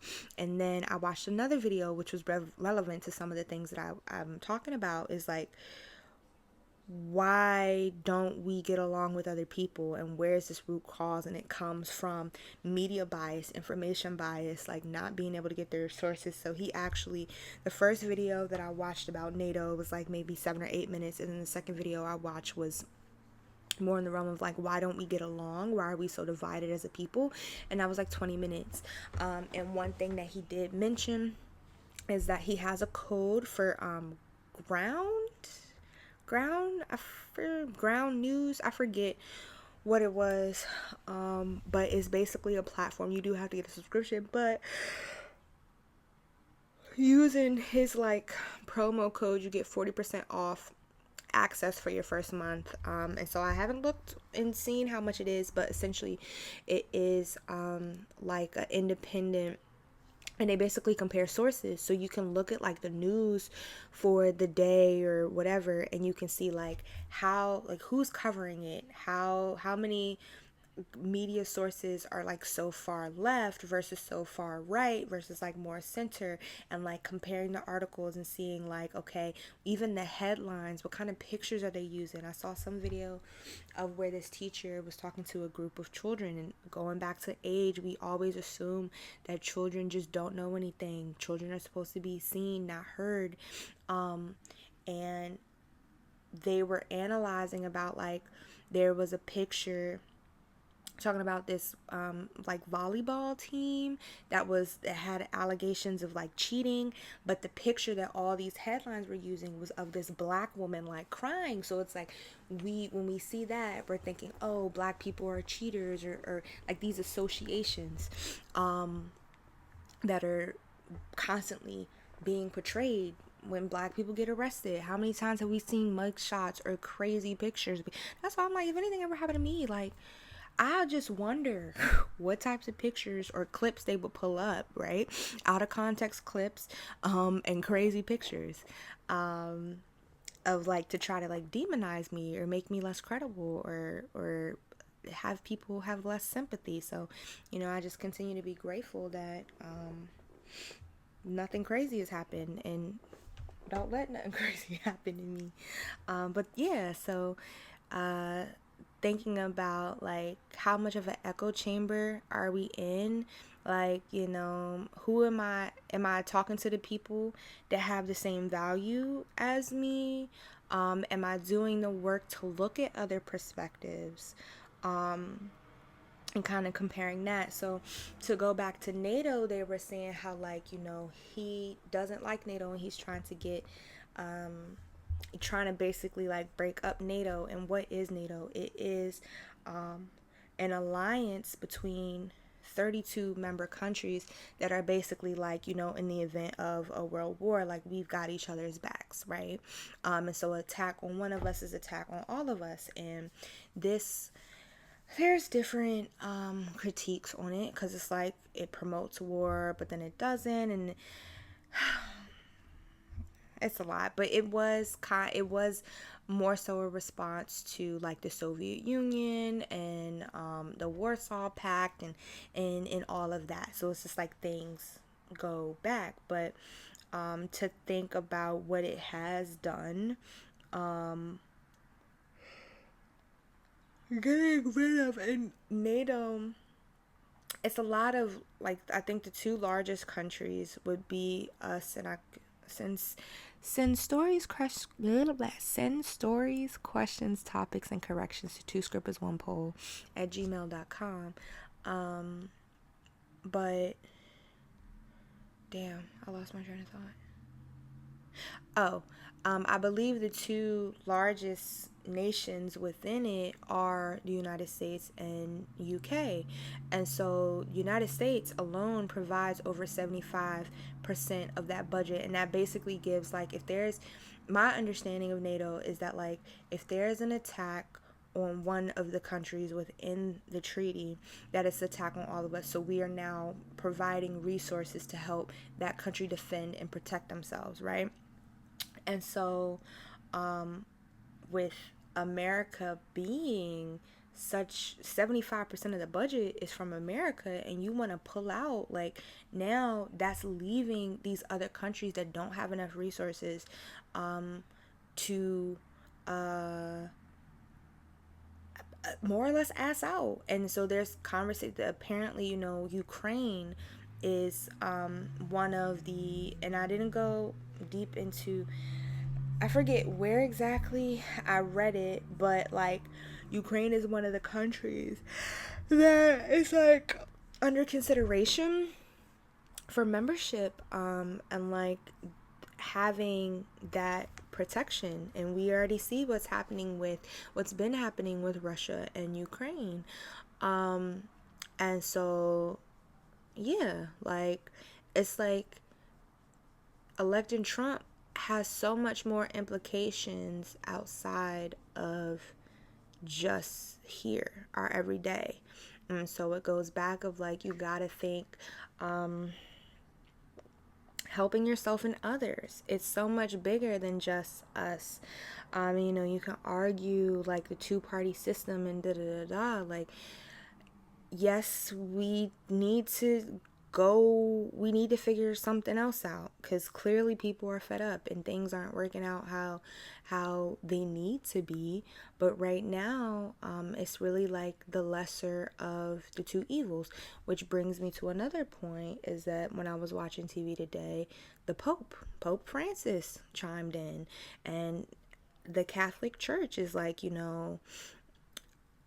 I'm I'm not saying either one is good, but this is really like a moment of like, you have to pick the lesser two evils. And what does that mean for you? And that's really in terms of like abortion, which Kamala Harris is really standing on, versus immigration. And that's been one of Trump's, I don't even think I want to say it's a point, because the nigga just saying crazy shit, but that's like one of the stances, and that's what's going on. Like, and to think that like people, it's just reckless how you're having a presidential debate and you and your running mate are spreading lies, and when you get corrected on that, you're still just like, nah, I don't give a fuck, y'all niggas is eating dogs. What?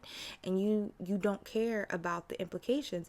Since then, Springfield, Ohio has, like, the members of the community have had bomb threats coming, because you really have people out here thinking that people are eating dogs and cats.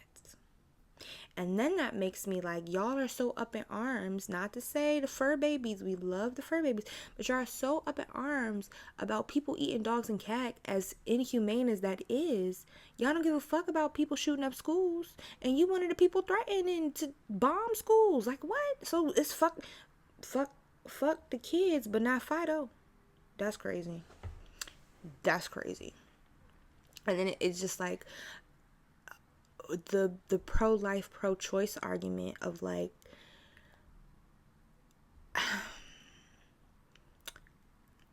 not everybody is doing things for the right reasons. I'm sure that there are people who exist that are recklessly having sex and recklessly getting pregnant, and just having it like their solution is abortion, their solution is plan B on things. But for a vast majority, that's not the case. And really thinking about the government having so much control over a woman's body and what that's actually looking like. Like, if you've been keeping up with the debate or interviews or the DNC of like the stories that are being told of like people, some like, you're leaving it up to the states, but the states are going to the extremes. You have people who want to have children being denied care when they're having a miscarriage, left to bleed out, because that provider is either just like so set in their religious beliefs, or they're scared that they'll go to jail for trying to help. So now, not only do you have this life of the child, but the life of the mother is at risk. Having young girls being assaulted and having to carry a pregnancy to term, a child, raising a child, which is something we talked about in my group therapy class too, of like, looking at the relationship and hardships of young mothers in bonding and attachment with their child, because it's like, again, at that age, you're learning so much about yourself, and so now you have to be a motherly figure to a child.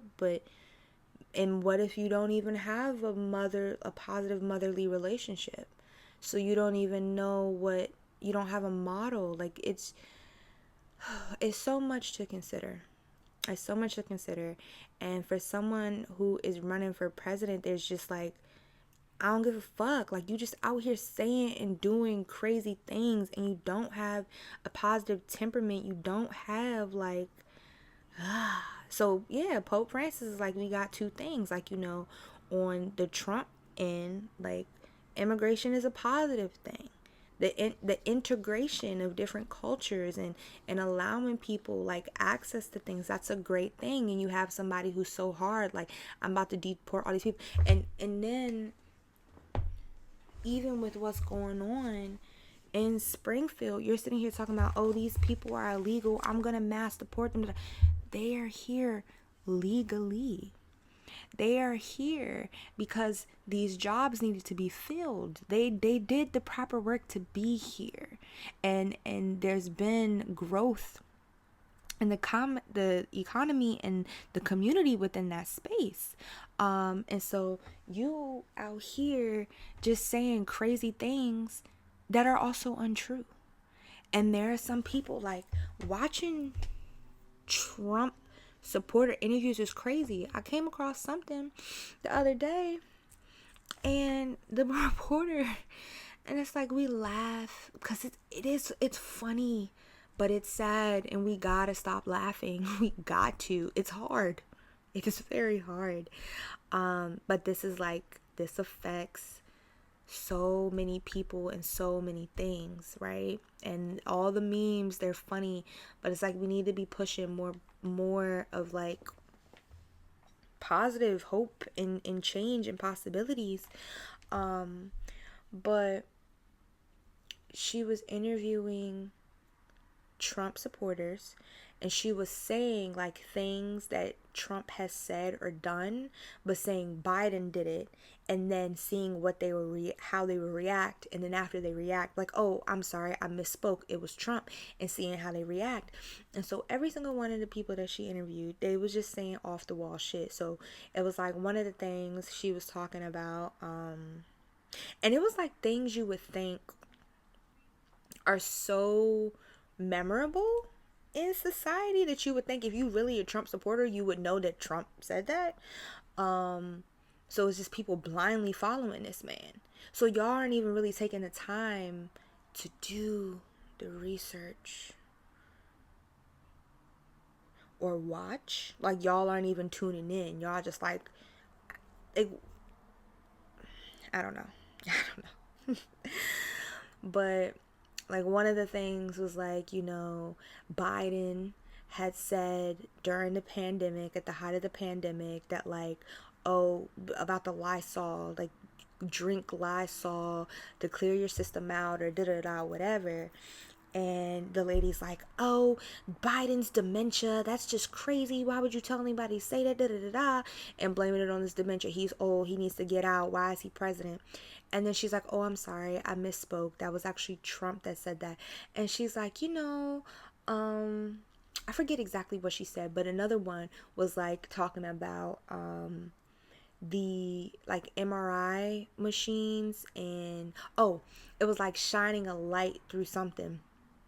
And so she had said like Biden's dementia, but then she was like, it was actually Trump. And it was like, oh, well, it really depends on the context. Like, are we talking about MRI machines? Are we talking about this? Are we talking about that? Like, and not even a minute has passed in between this. Insane. That's crazy. Let me see. Did I talk about, let me see.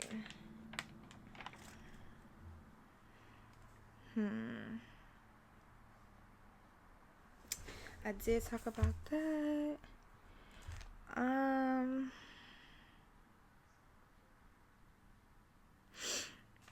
talked a little bit about Mr. Beat. I talked about representation in media and leaders a little bit. I'm talking about how words matter. Yeah, like, it's just, he just don't care, and we're talking too much. This whole new thing with Laura Loomer, who I tried to like do some research on her, but I was watching CNN, and I was like, the main loop of topics, like obviously the debate, the eating dogs, was happening in Springfield, Ohio, because of it. and like who this Laura Loomer person is.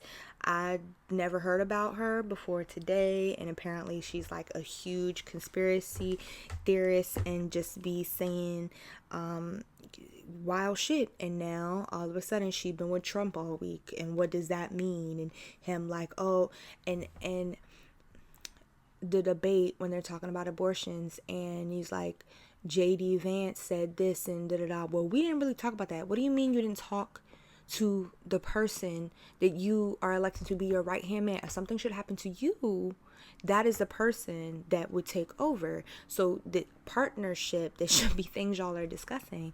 What do you mean you didn't talk to him about policy? What? And so why is he out here saying stuff that you supposedly don't agree with? And then even after the debate, they interviewed JD Vance and like, oh yeah, he said that, but like that's not really what? It's all over the place. And y'all are just saying crazy things. Y'all are saying crazy things. And so in terms of Laura Loomer, he's like, you know, she's a big supporter, blah blah blah. I don't know what she's saying. So you don't have any discernment. You just hanging out with people because they support you, but it's conceitedness. Even at the debate, the minute she talked about people getting up and leaving because they bored, you hurt. Now you just saying crazy shit. It's all ego. He likes the attention. He likes the support.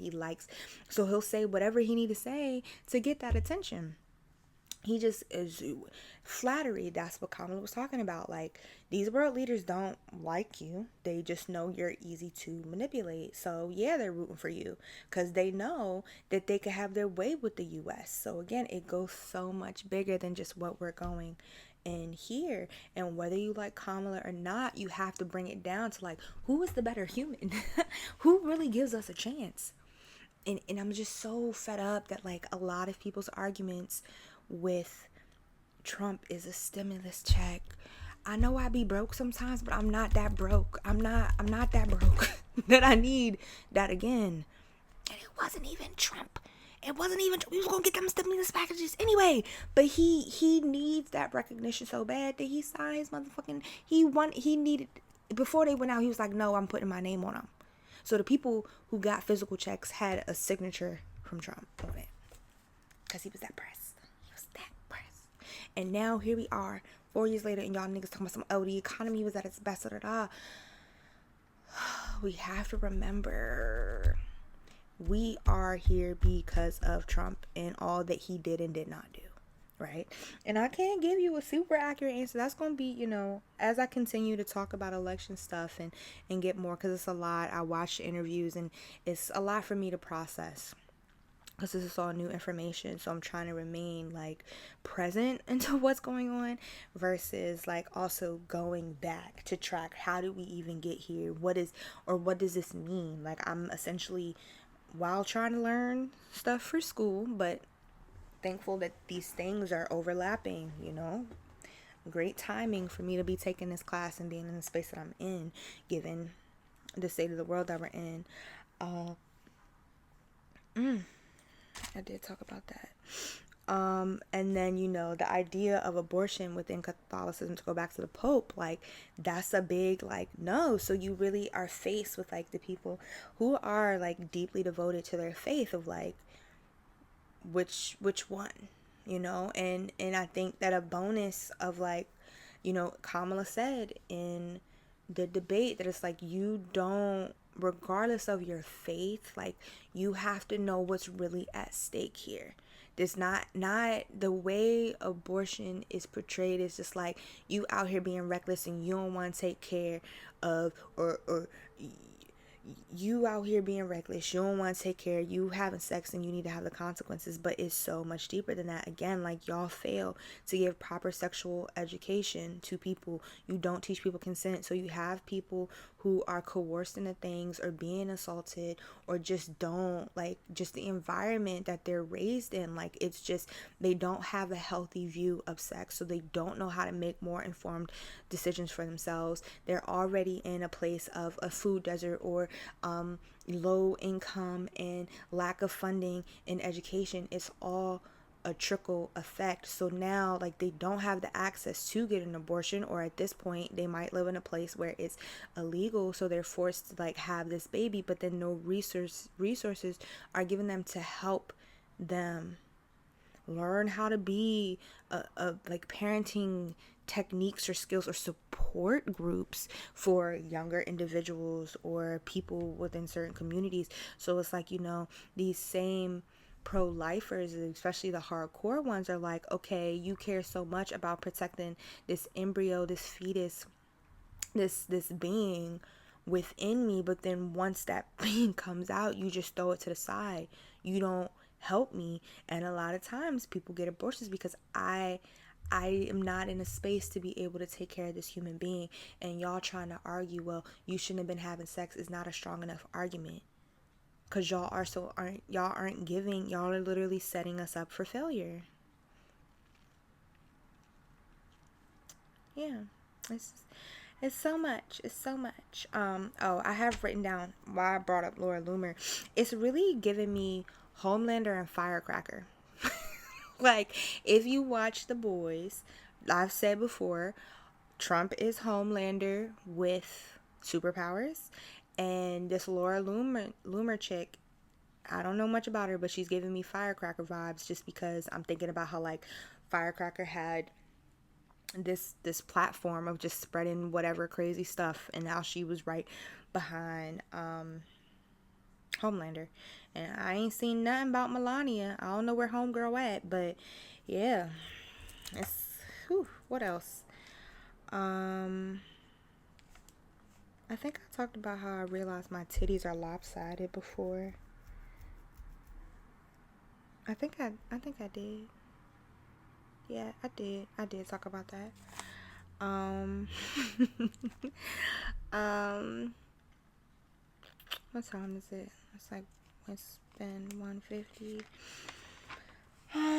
So let me talk a little bit more specific about like my take on the debate. I think that the first question that was asked, are Americans suffering more now? Kamala did not answer that question. I'm gonna be straight up. Baby girl just was like she pulled a Trump. She went around the question and started talking about something completely different. Baby, the yes or no? Why? Are we struggling? Yes. Why? Because of that nigga right there. That could have been your answer. You already wanted to call him a motherfucker. We saw it. We saw it. You caught yourself. Proud of you. But yeah, that nigga right here. Americans are suffering more now because of him. We have been trying to clean up his work. And people, there's not like, I had notes too. I think I mentioned it last week of like deeming what needs to be taught. Like, we really, these things we were taught in high school or middle school or whatever, but it really, I don't know, like it was one of those things that you had to comprehend it, but you either had to be interested in it, or you're like me, and in your adult years you have to go back and like do the work and learn this stuff. So it's like when I look up NATO, it's like, okay, I remember parts, like, okay, I remember the Berlin Wall, I remember Warsaw Pact, but like, what does that really mean? What really happened? So I'm constantly having to go back, and there's not really like a true breakdown of, we're just fed all this stuff. And again, it's like with book banning and how much of this is accurate, who's this textbook written by, what are the textbooks, like there's no in depth. This curriculum is just created and given to us, and then we have to hope that our teacher is creative enough to get us to learn the information and why it's relevant. Okay, my phone died, so I have spent the last hour eating noodles and uploading content to my spicy sites. And I was like, okay, I really have been rapping, so I'm gonna wrap it up. So yeah, just critique on the debate. Obviously, Kamala won. It's so immature for Trump to have not shaked her hand, and like how forceful she had to come to him to be like, nigga, shake my hand, like what the fuck. And I believe he didn't shake Hillary's hand either in any of their debates. So it's like the misogyny And so why women are so pro-Trump is crazy. I could also go into like, I'll write that down, like the undecided voters. Um, yeah, so it was like the handshake kind of set the tone. I don't think that she answered the question about our American suffering. She did not answer when they asked her about like fracking. I had to look up what fracking is, and fracking is a type of um, energy energy process, I would say. And it, from what I've been watching since the debate, they're like, fracking really isn't as big of an issue as like the media is trying to make it seem, and really people are more so about like, the economy, what's going on with the economy and what's this plan. um she didn't answer. It was like asking her about going back and forth on policies, one of which was fracking. And then the other one I think was like it had to do with ooh, I forget what the other two were about, but she only answered the fracking one. She didn't answer the other two. And so I would say those are like really my biggest critiques. I think that moving forward, she really needs to like go into what is your plan, what is your policy. I feel like that's the question everybody's asking. Like, Trump clearly doesn't. He has concepts of a plan, and I feel I be having concepts of a plan in my head. I be writing shit down, but when are you gonna execute it, and what does that look like? Can you give us anything? And I think for her, it's really like, okay, you're like, I have a plan. The other candidate doesn't have a plan. I have a plan. I have a plan. And the only plan you've gotten into is that, like, the tax credits, which is beautiful. But, like, me, I don't have kids. I don't plan on having kids. That don't really help me. Maybe a small business one does, and the first time home buyer does. But still, people don't really understand what that means, or what an opportunity economy means. So I think definitely giving a better explanation, a simpler explanation to people, like, okay, what does this look like? You have a plan, but what would that look like? How do I benefit from it? What is the future of that? And like really going more into detail where her policies, I think is really what she needs to do. Because that's what it seems like, the people who are undecided. And I was telling my mom, I was like, after I watched the debate, if I was undecided, I would still be undecided 9 times out of 10. Like, if we're taking away character of things, if you're really looking for, some people are looking for like policy, and what does that even look like? Because yeah, I don't like Trump, but when he was president, my pockets were better. And while that may be true, like, there's not, people don't know and people don't care. I think in some instances that we're here because of Trump. And so, yeah, I think that's really what she needs to do. I did not like they asked President Trump, oh, that's so weird to say. They asked Trump about, like, basically why does he think it's appropriate to weigh in on Kamala's race. And I was really upset at first, like, how they set the question up in terms of like what they were saying, to then finally ask the question of like, you said this and this about Kamala, and then why do you feel like that's appropriate to do? And then he's like, well, if she wants to be black, she can be black. What? And for me, I felt like that was a moment of change, because just, I felt weird the way they worded the question. And I noticed that after that, it was like, it seemed like she was a little bit emotionally choked up. But as a black woman, I get it, because it's like, you have this, going back to what I was talking about, intersectionalities of like being constantly defined and having to be aware of that and how people perceive you and how you have to move. And even to think more, to go back to the addressing model of like, when it breaks down, like, I identify as a black woman who is bisexual, who's hetero romantic, and that means so much. And I was just telling one of my friends that for me, like, I didn't even feel, this is kind of going off on something else, but just thinking about like the multiple identities and how like okay, I'm already different from a man because I'm a woman, but it means something different to be a black woman versus a black man versus a Latina woman or a white woman or an Asian woman or whatever else. Then if you want to throw sexual orientation in there, it means something to be different than a black gay woman, a black straight woman, a black bisexual woman, a black pansexual, or whatever sexual you are. Like, it means something different. Those are different communities, different cultures that you now identify with and impact you. I was talking to, on that note though, I was saying, I might have mentioned this in the niggas get dick cheese with Meek and my cousin, but like, it wasn't until I was able to hear the term like bisexual heteromantic that I was like, I felt more comfortable identifying as bisexual, because I'm like, I don't want to date a woman, but I'd be thinking y'all pretty. I'd be thinking you're hot, you know.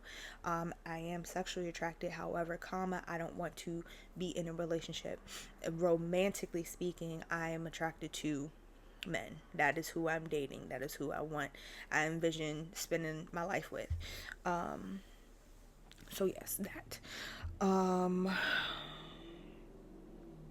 so yeah, I think she just, whether they do another debate or not, she really needs to like give us a little bit more on her policies. Um, and so to bring it back, to wrap it up, because I've been rapping. Um, I was saying earlier about IG. So yes, please follow on IG at Two Scrippers One Poll. I do have a backup page as Two Scrippers One Poll the pod, for just updates, because I am life be lifing, as y'all know, and I be trying to give y'all what the fuck I give y'all. You know, I be doing my best. I'm doing the best I can with what I got. What can I say? And so whenever it's moments like these where I'm recording late, I try to at least update in the story. Like, I haven't been posting reels because there's so much to edit, which brings me to my point of that I left off on. My unfinished thought was that, like, my editing process now is like, I used to edit the audio separate from the video, and I had like so much audio between, bless me, the two episodes that I had to do, so I cut it down. But now it was like, okay, I'm editing the audio and then releasing the video later. So now I just record, and then I'll overlap the audio on the video so it sounds clear and you can hear me better. And then I save the video and extract the audio. So it's like I do all that editing in one time. You feel me? And so I got that, but then with my spicy content, I gotta like get the video and do all the clip descriptions and all that stuff. And yeah, it'd be a lot, you know. So we figuring out a system and we getting it together. And oh my god, there's so many things I want to talk about. Okay, back to Trump real quick. Because it's just also like relevant. I also want to extend light and love to the victims of the school shooting in Georgia. Appalachia, please forgive me if I mispronounce it. It's 4 o'clock in the morning now. You know, it's ridiculous. A 14-year-old with an assault rifle, whether you know hunting or not, there's no reason for anybody to have that kind of weapon. And for you to give a child that for Christmas. It's just crazy. It's crazy. And it goes like, y'all are so in defense of guns that it's just like common sense, human decency just goes out the window, and it's so sad. So I extend light and love to all those suffering who have suffered at the hands of gun violence. There was something else I was talking about Trump. Oh yeah, it was like I saw something too where he was apparently one of his plans that he has said at it, because he keeps saying I don't know anything about 2025 and I don't know anything about Laura Loomer and da da da da. But part of his plan is to ratify the 25th Amendment, which basically is like, yeah, the VP can get impeached. And all that's giving me is it's clear you and JD Vance got, y'all not on the same page. You just picked this nigga as the fall guy. That's what it's giving. And it's giving you want to get into this role. You realize the heat is on you. So you got to, once you get in the role, if you get in the role, then you got to like change the game. So Supreme Court gave you immunity. That's crazy. So you can't be criminally charged for things, and then you want the power to impeach the VP. So who going to be play backup if something happened to you? No, nobody, cause you trying to be a dictator. Oh, okay. Like, so it's just, and so again, if you don't have that background knowledge of how government works and things like that, people are just following blindly, or just don't listen to, like, don't watch every rally or whatever reason you support Trump. You clearly missing some pieces to the puzzle, or you got all the pieces, you just as lost in the sauce as he is. So it's loud as hell over here. I think that's really all that I want to talk about right now, because I still gotta edit this and release it. And so I'll leave y'all with, me and my cousin went to go see the Usher movie. So we went to go see Usher, and then at the end they had like an ad about how he was making his own movie, which, like, I guess that's the thing all the stars are doing. I did go see the Beyonce movie, and I believe I've talked about it before. I'm not a part of the Beehive. I put respect on B's name, because she done did the thing. However, I'm not a part of the Beehive, and I think it's a bit overrated. Don't attack me. I respect the girl, but I stopped really listening after Lemonade. Everything else would be shit I hear on the radio or when I be in the room, But I give her flowers.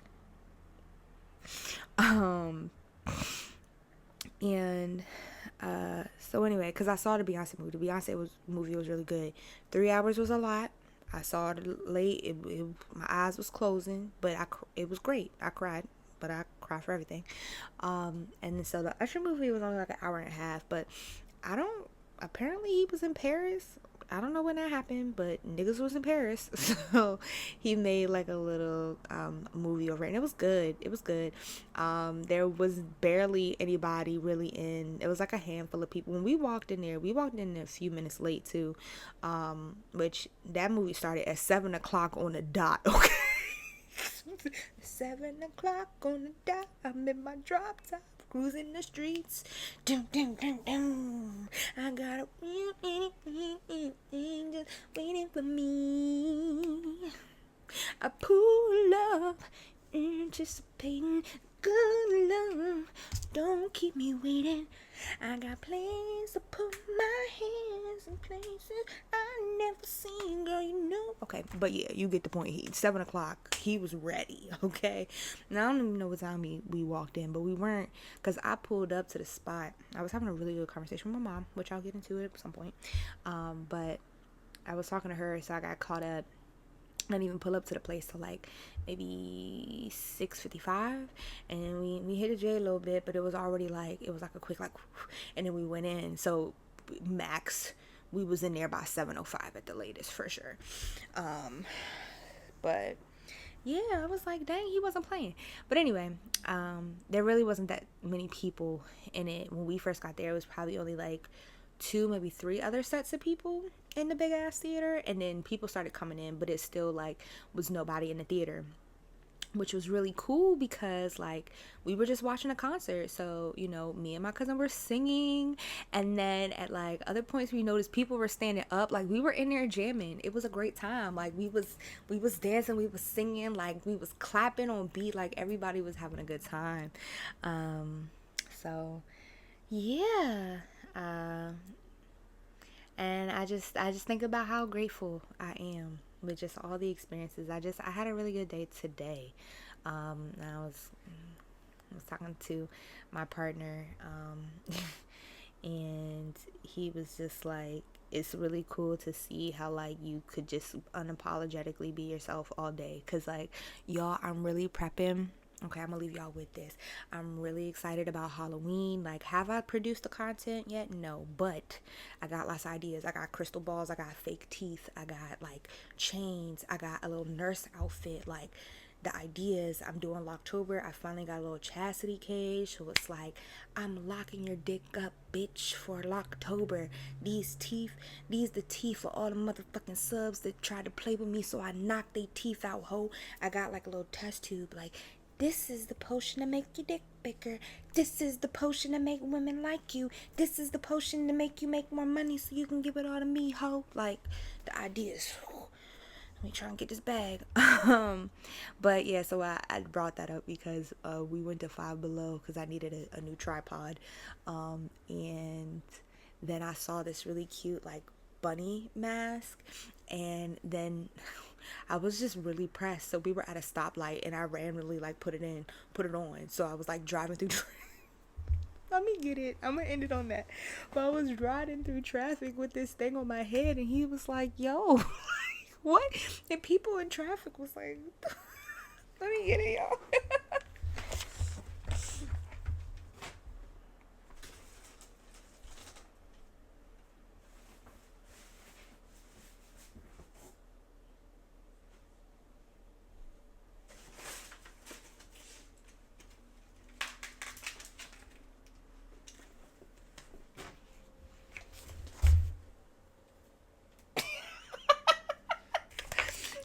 Oh shit.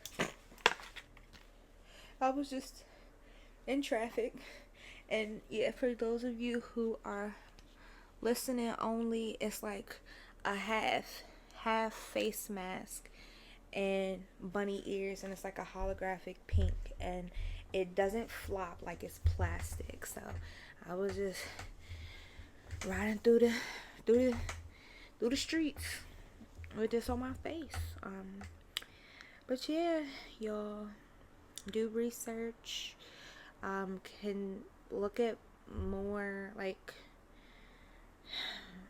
never stop learning, never stop reflecting, chase your dreams, all that good stuff, y'all. I'll see y'all next week. Y'all be safe, make good motherfucking choices.